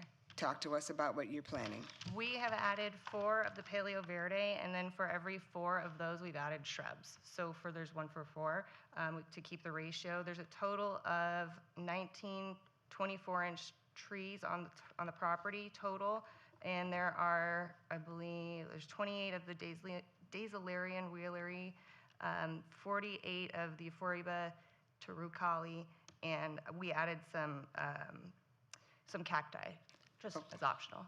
Okay, thank you. Have you thought about limiting the hours of operation so that it is not disturbing, or at least controlling the pumps that are nearest to the residential after a certain number of hours? So anything right near the garbage enclosure, because that's pretty close to residents as well. Sure. That I would have to come back for. The primary purpose of this parcel is to get drivers access 24/7 to charging, so to limit the business hours would be a significant problem. Okay, when we're talking about the shade structures, I would like to propose that they are fixed structures that are not made out of fabric, so that they don't. I know that you're from California, as am I. The heat here is a shock, and it also does damage, significant damage to any fabric. Anything made out of a plastic material, it is going to go away. It will not last. So I've talked to Peter in the community development and asked him to create something which would be a need, which would that whatever those shade structures are would be made of something like steel, architectural grade aluminum, or wood, but something that is going to last. And if you all can have those work with someone where we can get some energy produced out of that, it would make a lot of sense to have that, so that it can run the lights underneath, which should be controlled. So I think there's still a few things that need to be clarified. If your covers have lights, making sure there's not a lot of noise from the lights onto the property. I am concerned about 24-hour. We'll give it a minute, and can we revisit this and see if we have any have an administrative review in a year to see if we've had any complaints from neighbors about noise, people playing their music while they're charging and it's disturbing the neighbors. Those folks have been here way longer, so we want to make sure that we're respecting them. Regarding the canopy, I've provided conceptuals. These are conceptuals. The height of the canopy will be about 13 to 15 feet. They will be made of aluminum, steel. They will be fixed. There will be solar panels on top. Wonderful. And there will be lights. Wonderful. Peter, do you need to read that piece in? Through you, Madam Mayor, yes. I was just working on the, I'm assuming an administrative required review. So to the first part about the materials, the Planning Commission did add a condition, it's condition B, within the staff report on the site development review. It currently reads, provide carports or shade structures over each of the electrical charging stations along the east property line. We would amend and add to that condition, the carports or shade structures are to be made of either steel, architectural grade aluminum, and or aluminum wood. And then I would be adding an additional condition of approval to that site development review, which would read, an administrative required review shall be conducted 1 year from the date of business license issuance. Does the applicant agree to the conditions? Yes, we do. All right, I'll entertain a motion. Madam Mayor, I have a question about, the condition regarding what Councilwoman Chandra Summers Armstrong, requested. Is it a simple thing, and is it appropriate to ask the applicant to put in signs at the charging station that ask to be respectful of the neighbors and to keep the music or activity low and to a minimum? I'm really, I don't know if that's an appropriate question to ask. I'm sure it's an appropriate question. Ms. Summers Armstrong, is that something you would like to incorporate into your motion? Mr. Attorney, what kind of room do we have on something like that? Well, as the mayor said, yeah, it's a perfectly appropriate and fine question. If you'd like to lay it out, I don't have an issue with it. I think the applicant might be amenable, it looks like, so.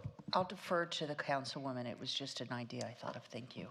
Thank you, Ms. Kelly, and I don't always get everything in when I'm thinking, then afterwards it'll be like, oh my goodness, I should ask for this. Thank you for suggesting it.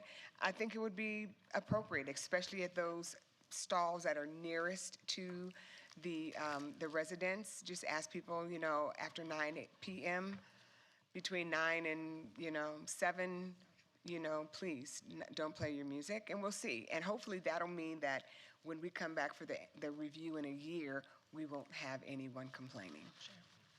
Absolutely, we can do that. All right, you're comfortable with that condition? Absolutely. All right, in that case, Ms. Summers Armstrong, I will entertain a motion. So moved. Well, Please vote.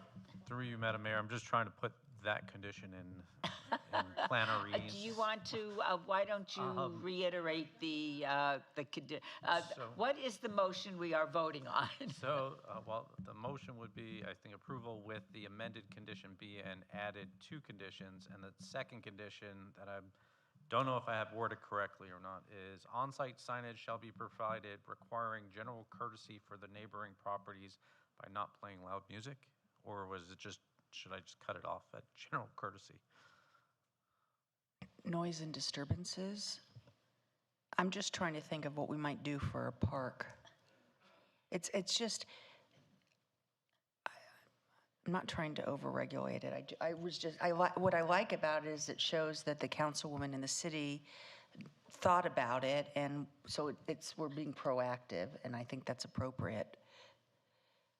Whatever you.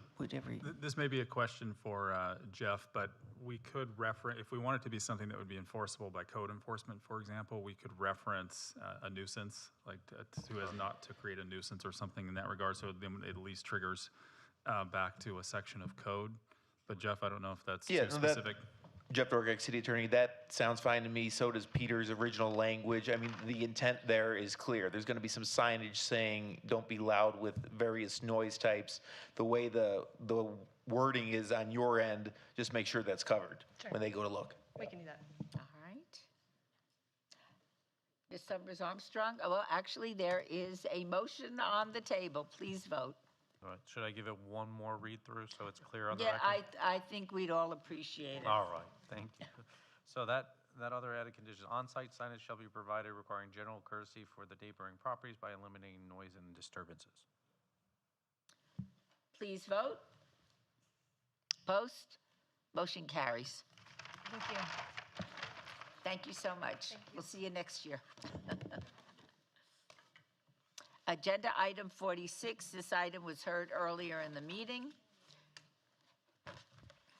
Agenda item 47, set date on any appeals filed or required public hearings. I would instruct the city clerk to set the public hearing dates and appeals from the City Planning Commission meetings and dangerous buildings or nuisance litter abatements. Will do, thank you. Thank you so much.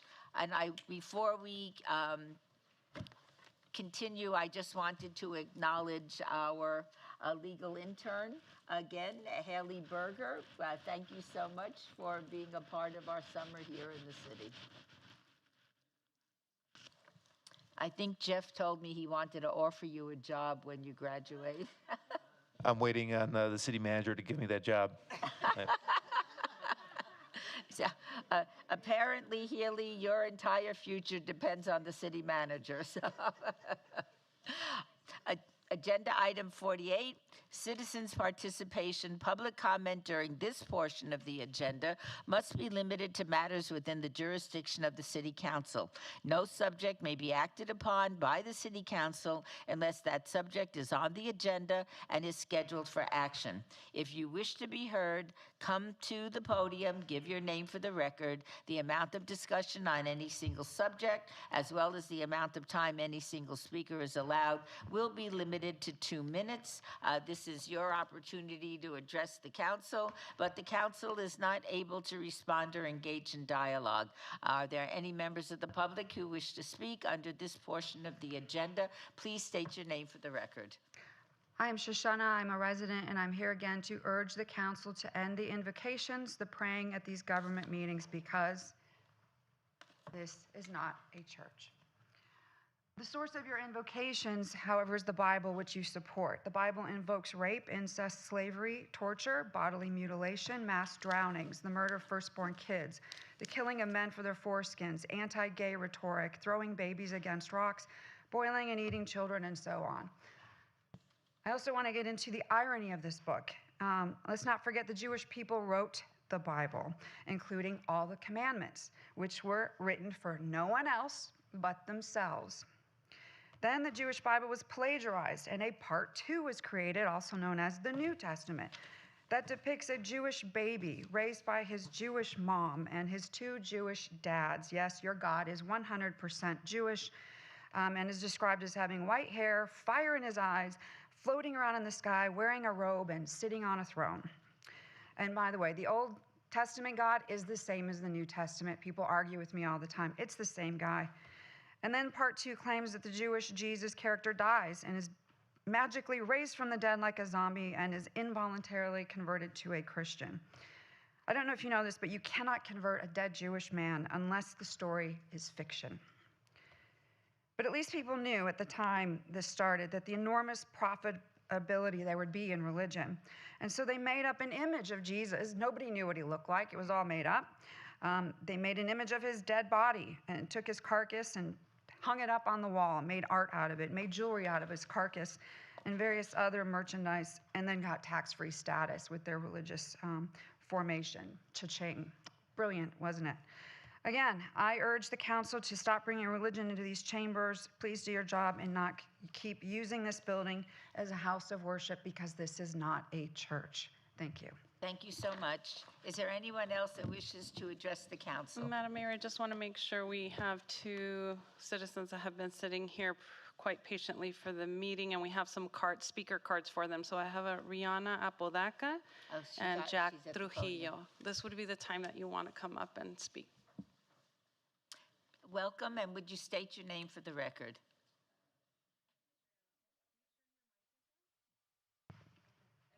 There we go. Hi, my name is Rihanna Apodaca. Good afternoon, Mayor and members of the City Council. Well, Las Vegas has internationally synonymous with opulence just a few miles down the road in a facility that is funded and overseen by this municipality. Residents are struggling for fundamental survival. To the representatives of Ward 5 and this council, the systemic failure is occurring directly within your jurisdiction. Looking at me tonight, I likely deviate from the demographic preconceptions of an unhoused individual. But I arrived here following the devastating loss of my father while navigating severe health issues and endeavoring to actively maintain my employment. My presence demonstrates that catastrophic life events can dismantle anyone's socioeconomic security. Yet instead of encountering a rehabilitative sanctuary, disabled residents, including those like myself who battle things like brain tumors or advanced cirrhosis of the liver, are subjected to systemic neglect. I stand before you as a solitary voice because a majority of my peers suffer from paralysis and are terrified of administrative reprisal. While a select few compassionate staff members attempt to mitigate these issues, their efforts are neutralized by structural impediments. Meanwhile, the dominant culture among other personnel and security is overtly adversarial. Crucially, this mistreatment is not isolated to those with physical vulnerabilities. It is a pervasive daily pattern of degradation and psychological abuse directed at every single individual housed at the courtyard.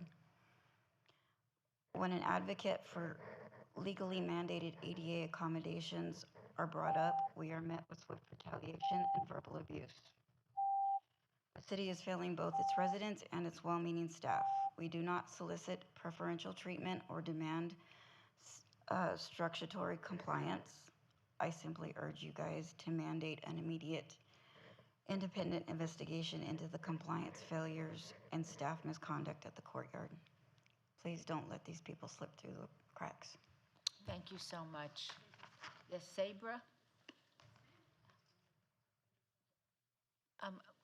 Would you mind waiting a minute? There's somebody that would like to, from the city that would like to speak with you. Thank you so much. Welcome, and would you state your name for the record? Good morning, Mrs. Mayor. My name's Jack Trujillo. I'm calling in regards to my neighbors hoarding dogs, and instead of picking up the dog poop and putting it in a trash bag and putting it in the trash can, they're digging holes under my wall and placing it there and putting water in there, saturating it, The stench is terrible, and now we have screwworm flies. And unfortunately, the city of Las Vegas has no protocol for screwworm flies.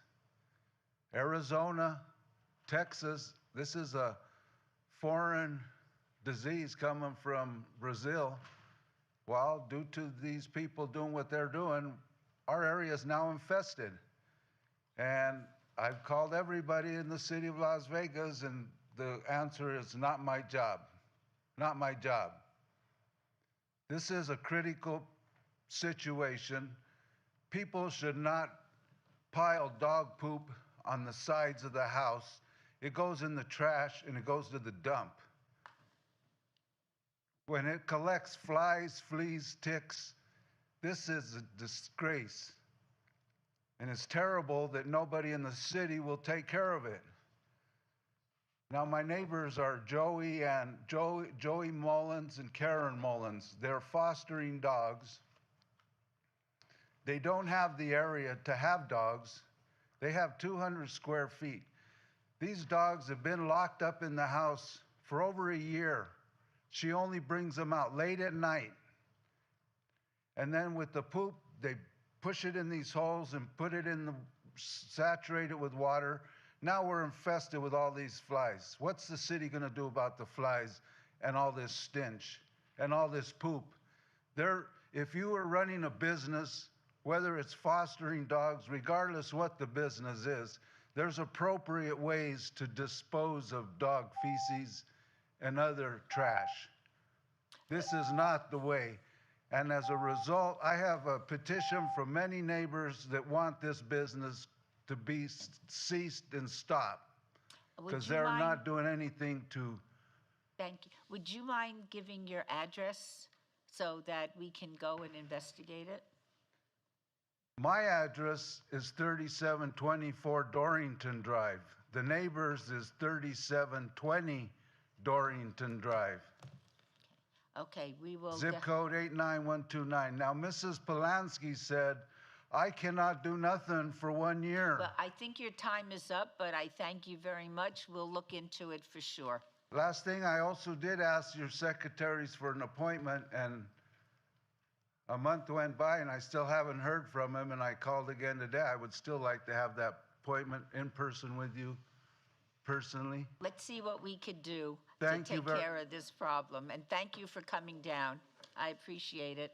Is there anybody else? Sir, would you mind speaking with Mr. Hacker? Thank you so much. Please state your name for the record. Powerful people. My name is Eric Melchizedek Christ Nimrod. You can find Christ in the Bible conquering death. Don't worship his death, worship his conquering death. That's why people are dying so much. They're worshiping his death. Their Savior died. No, the Savior conquered death. That's the fighting way. Please keep this to something within the jurisdiction of the city. Please keep your comments to within the jurisdiction of the city. Well, you're the one that, okay, all right. LVGEA is needed, and the heat mitigation situation is needed because Lake Mead, whether you know it or not, is drying up. It's at a dangerous point right now. The RTC is building a lot of at a lot of intersections, destroying the flow of traffic.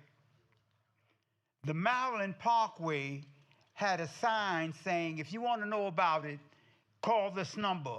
I called the number months ago, and they said, well, it will end in June 2026. I said, wow, that's a long ways off. But it's still being constructed. It's still being constructed. And Lake Mead and MLK Jr. intersection is being constructed. You seem to be following me everywhere I go. The RTC is really causing a lot of problems.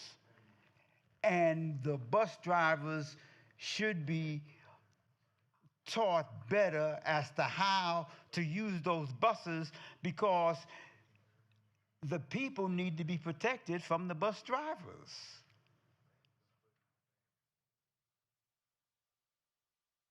Heat mitigation, the buses are cooling stations. Thank you so much, Mr. Nimrod. And we, the people, need to be protected. And that is what we're doing. Thank you so much.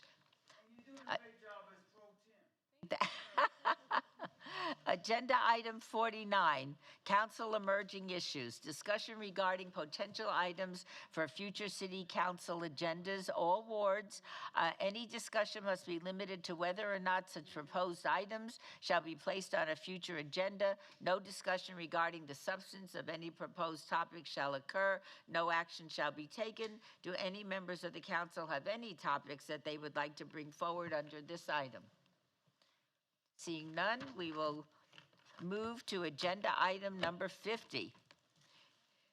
Council members' recognition. Comments made by individual city council members during this portion of the agenda will not be acted upon by the city council unless that subject is on the agenda and scheduled for action. Let us start with our new Mayor Pro Tem. Wow, I'm still getting used to the title, Mayor. I apologize that in RDA, it was like, you say MPT and it still hasn't registered for me, but thank you so much. I also want to give kudos to Haley Berger for doing a really good job on reading our bills today, so thank you so much for being with us. I know that getting through our business can be exciting at times, but not so exciting sometimes. I just want to go through a few things because I do know that I'm standing between you all and the World Cup match between England and Argentina. So let me go ahead and get started. On July 1st, I had the honor of welcoming a wonderful group of Girl Scouts to our City Hall, and it happened during our last City Council meeting, and I just want to thank everyone in City Hall for making them feel so welcome. They took tours within our main building, but they also went to our municipal court and they learned so much about democracy in action, and they earned their democracy badge that day. So special kudos goes out to Parks, Recreation and Cultural Affairs, Department of Public Safety, Municipal Court, Chief Judge Giordani, and our city clerk's office assistant, and our very own assistant city manager, Rosa Cortez. And the girls also met with representatives from the Office of the Nevada Secretary of State across the way and Congresswoman Dina Titus. So thank you so much to everyone for making this an awesome day for them. On July 6th, I popped into Ward 5 to visit the Just One project. They used to be Ward 3 though, when they had a tiny little closet of a space, but I'm so elated to see that they've grown so much and they continue to do an amazing job for everyone in our city. And we just were there to partake with Brooke and share a little bit about my journey and who I am and why I'm in this work. So I just want to thank them for being invited to their podcast. On July 9th, I was over at the Concept Auto Body Repair grand opening, and it's not your everyday, I guess, body shop. I was amongst the midst of a Bugatti, which I had never seen up close and personal, and I also heard a tidbit that just in cars that were there showing off, there was about an inventory of $7 million. I was like, oh my gosh. But this is a new repair shop in Ward 3 owned by the proud owners of Lou and Wendell Rangel, who had impeccable attention to detail for bringing this to our community. He was approached by Mercedes-Benz to open a shop, and I'm glad he chose our city to do it in. On July 9th, we also had the Museum of Ice Cream ribbon cutting, and the mayor and I had a blast from cutting the ribbon to going through the immersive exhibits at the new Museum of Ice Cream at Area 15 in the second phase of it. This is a colorful new attraction, and it's also another exciting addition for residents and families to enjoy. Mayor Berkeley and I got, as you can see, our own little removable tattoos, and I got to go down the slide, which was the best part of the day. Everyone was laughing at me, but it's okay. With you.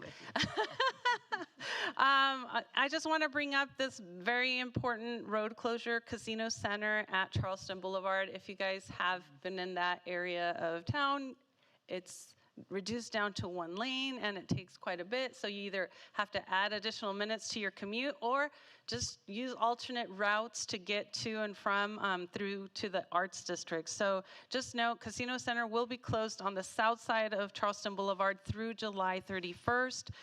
And just call our office if you need anything else from us on that point. And that's it for me, Mayor. As usual, people can reach out via phone, email, and sign up for our monthly newsletters. Thank you so much.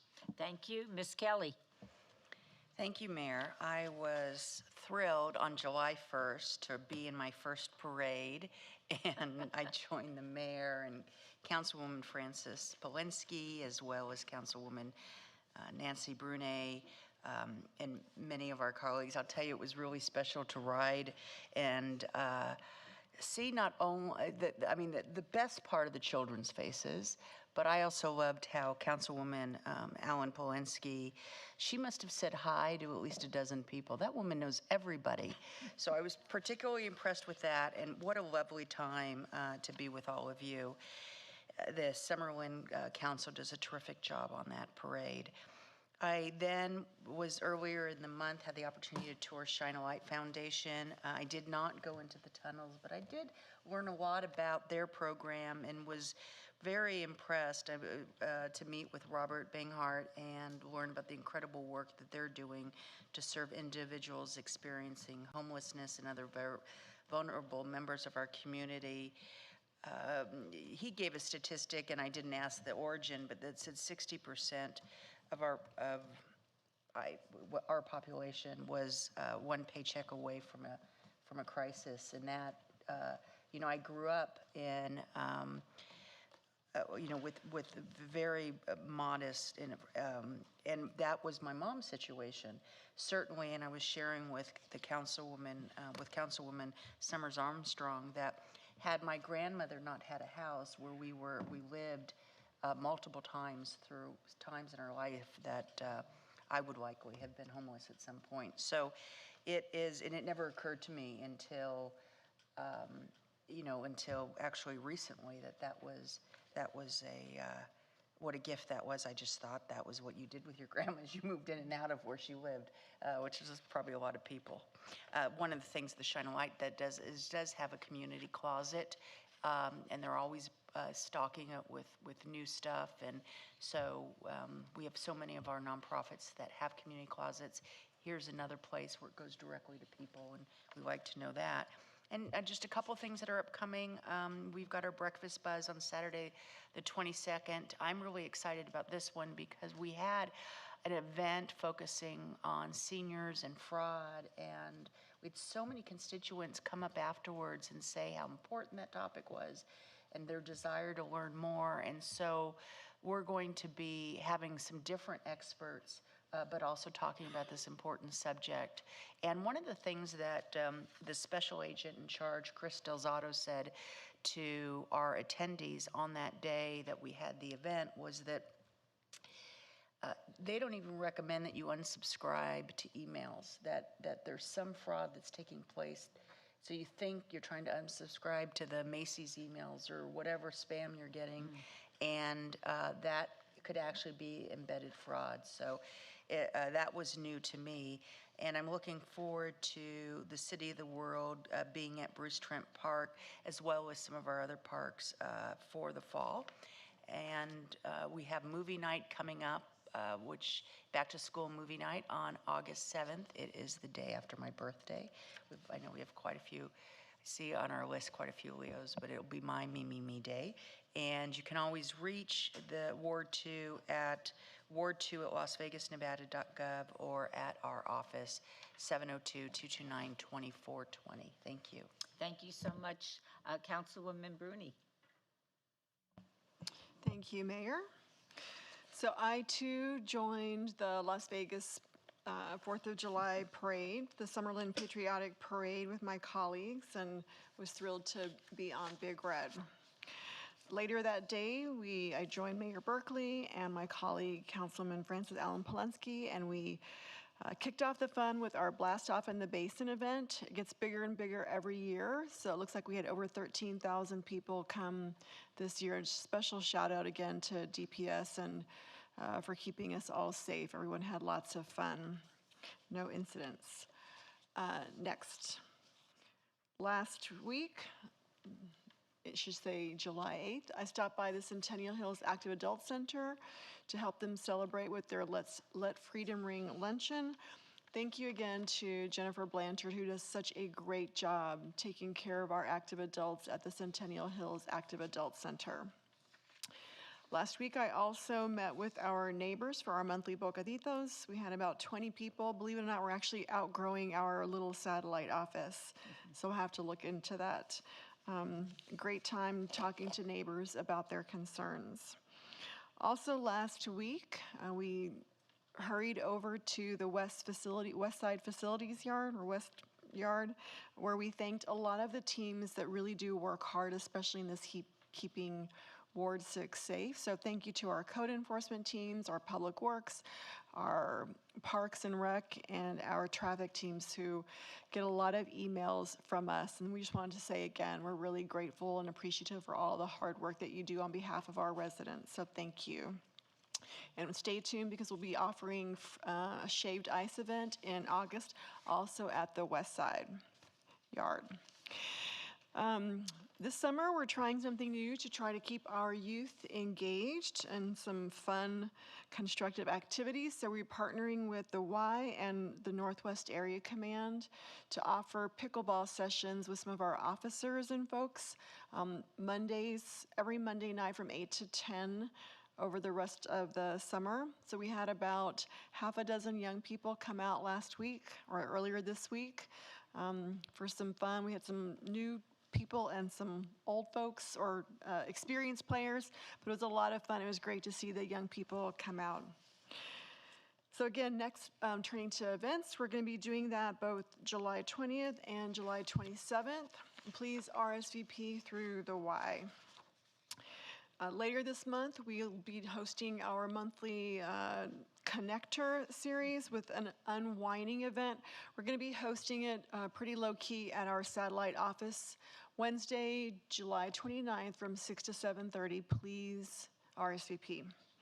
And then on August 1st, we're going to be getting ready to go back to school with our Splash Back to School event Saturday, August 1st from 7:30 to 10:30 p.m. Residents voted, and so we'll be showing Finding Nemo. Please RSVP for that as well. And then lastly, we'll be doing our monthly Bocaditos on August 13th at our Centennial Hills Y satellite office. We'll be going back from 9 to 11 a.m. As always, we want to hear from you. Please call us at 702-229-5463 or email us at ward6@lasvegasnevada.gov.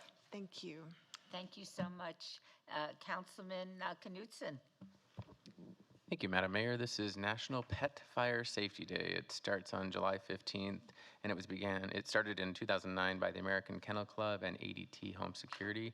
And pets can accidentally start fires, paws and tails, knock over candles, bump stove knobs, and roughly 1,000 home fires a year are pet caused. And I'm going to promote the Route to Health. The Route to Health is a mobile clinic providing eye exams, basic consultations for adults, blood pressure measurements, basic checkups with pediatricians, glucose testing, and HIV screening tests, among other services. This is all at no cost. It's July 15th and 16th, 2026, and it's between the hours of 10 and 2 p.m. at Lumina Las Vegas, which is at 2710 West Charleston Boulevard. That's all I have. Thank you, Mayor. Thank you so much, Ms. Allen Polensky. Thank you, Madam Mayor. On the morning of Saturday, July 4th, we had the opportunity to ride Big Red in the Summerlin Patriotic Parade. There were many families in attendance and was a great way to start the celebration of America's 250th anniversary. After that, in the evening, we continue to celebrate at Blast Off in the Basin with almost 11,000 in attendance in the Basin and around 7,000 in total at the 3 satellite parks. It was surely a big party. We had food trucks, special 250th celebration trivia challenge, a performance from a great group of kids from Musicology Academy, and a special shout out to Dealco Crane Company for helping us proudly display that ginormous American flag because our fire department was too busy on the 4th of July responding to calls. So we were great to have them substitute. We could have our flag, and the company was great to offer us that support. At the end of the night, we had a fantastic fireworks show and drone show that made the night truly something to remember. The following morning, very early, Saturday morning on the 5th, we hosted an after-party park cleanup. Staff members and volunteers went around the park picking up trash and restoring it to its normal, glorious state. Volunteers were offered breakfast and a free t-shirt for their hard work. If you'd like to volunteer next year, we'll be happy to take your name and put you on the list to come contribute. Next up, on Thursday, July 9th, I had the opportunity to be a guest on the Just One podcast, hosted by my friend Brooke Neubauer. This podcast exists to inspire and show citizens of Southern Nevada how they can make an impact. We talked about the ways the city serves our community and how it strengthens Southern Nevada. Next up, if you are a high school student with interest in city government, or you'd like to make an impact in your city, well then, join our City of Las Vegas Youth Advisory Council. By contributing, you'll be able to add your voice and perspective on key issues to matters and collaborate with your peers and make an impact, while gaining more insight on how civic engagement works. Please scan the slide for the QR code and apply today. We're taking applications. I know in Ward 4 we have 2 spots open, so please get your apps in soon. Next up, take a moment to look at these faces on the slide. There are 13 teens still missing from our community. If you recognize any of them or have any information that could please bring them home, contact LV MPD Missing Person Detail at 702-828-3111. On the other end of that phone line is a free bus ride home. Next up, you can stay up to date with community news and other updates, all the things happening in Ward 4 by following us on all the social media handles or calling the old-fashioned way at 702-229-2524. We are always here to provide any assistance that we can. Thank you. Thank you so much. Ms. Summers Armstrong, take us home. Thank you, Madam Mayor. I'm going to turn this over to my summer intern, Roger Randolph, and he's going to do the honors. Hello. On Tuesday, June 30th, Councilwoman had the pleasure of touring a new development in Ward 5, Olive Crest. A Southern Nevada organization working hard to end child abuse and neglect will be bringing a new campus for children and families. They offer service focused on families facing challenges including economic instability, housing insecurity, mental health strain, and more. Foster youth are often overlooked in our society. Those youth who age out of foster care are sometimes forgotten completely. Because of this sad reality, they are exposed to some of the worst that the world has to offer and aren't able to learn some of the skills that we take for granted every day. Our friends at Olive Crest understood this reality and have made it their mission to fight and advocate for these youths. And I might say this is a proposed development. July 4th, Saturday evening, July 4th, the Blast Off in the Basin 4th of July celebration brought the community together at Buckskin Basin Park. The Ward 5 team and residents gathered at Children's Memorial Park to enjoy the fireworks and drone show. The evening was filled with music, dancing, connection, and celebration.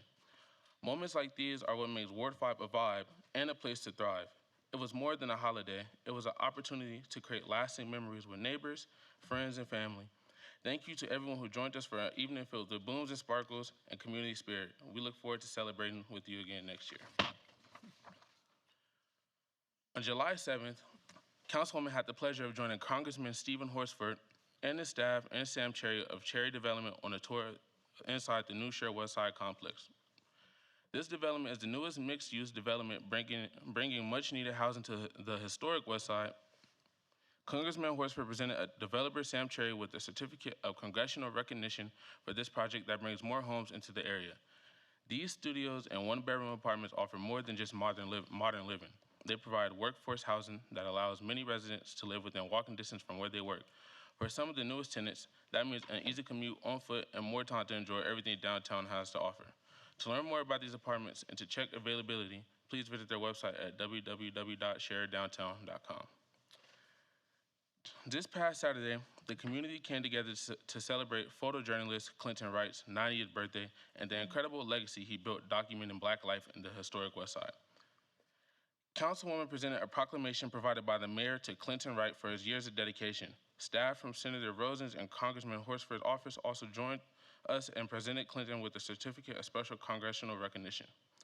The day began with a guided tour of Rhythm and Resilience, Black Vegas, led by curator Carmen Bills, and the celebration continued upstairs in the then cafe with a heartfelt conversation between historian Clay T. White and Clinton Wright. Filmmaker Emmett Gates shared an early look at his new documentary about Clinton, giving everyone a glimpse into the ongoing work to preserve his history. We ended the afternoon with his favorite, red velvet cake, plenty of smiles, and lots of people stopping by the gallery afterwards for a closer look at Clinton's photographs. 6 decades of history is taking its next step in his life. The original campus of Matt Kelly Elementary School has been torn down, and what is to come is a modern facility that will live with the community and be a solid foundation for students to learn and be inspired.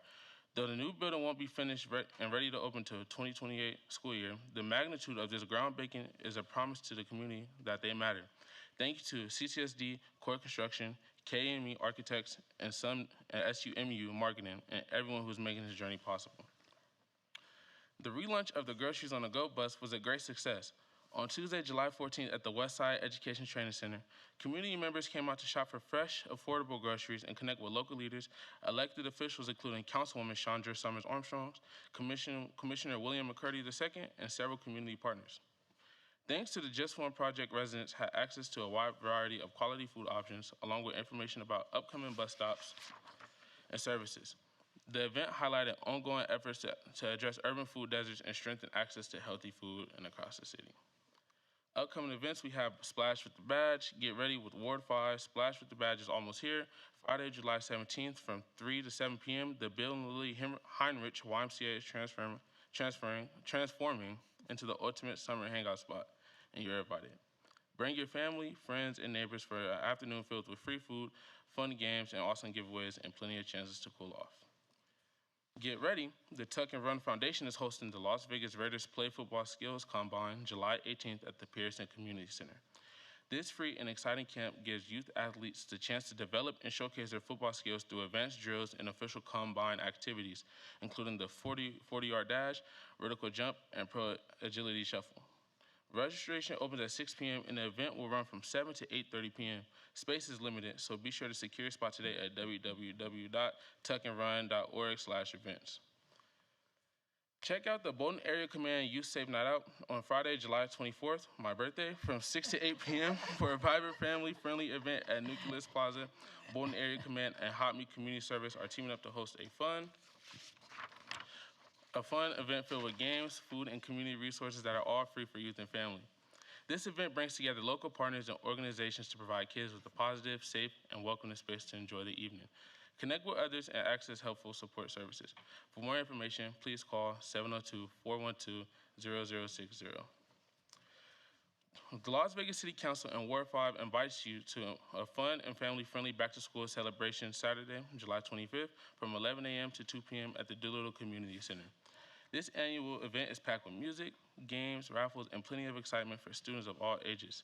School-aged children who attend will have the opportunity to receive free backpacks and school supplies while supplies last. Children must be present to receive these items. We invite all school-aged children and families to join us, enjoy the festivities, and get ready for a great school year ahead. For more information, please call 702-229-6374. It's been a meaningful and eventful week as we celebrated the many initiatives making a positive impact in Ward 5. We're proud to highlight the great work happening in our community and hope it inspires more residents to get involved in the many activities and events organized by the city. Stay informed and engaged by signing up for our Ward 5 newsletter, your go-to resource for news, updates, and opportunities to connect with your neighborhood. You can also stay engaged with us on Instagram, Facebook, X, and TikTok at Chandra for Vegas. For more information, please reach out to our office at ward5@lasvegasnevada.gov or call us at 702-229-5443. We look forward to hearing from you. You're done? Yes, thank you. Yes, thank you, Well, Mayor. let me say nicely done. And happy birthday in advance. Thank you. This meeting of the City Council is now adjourned.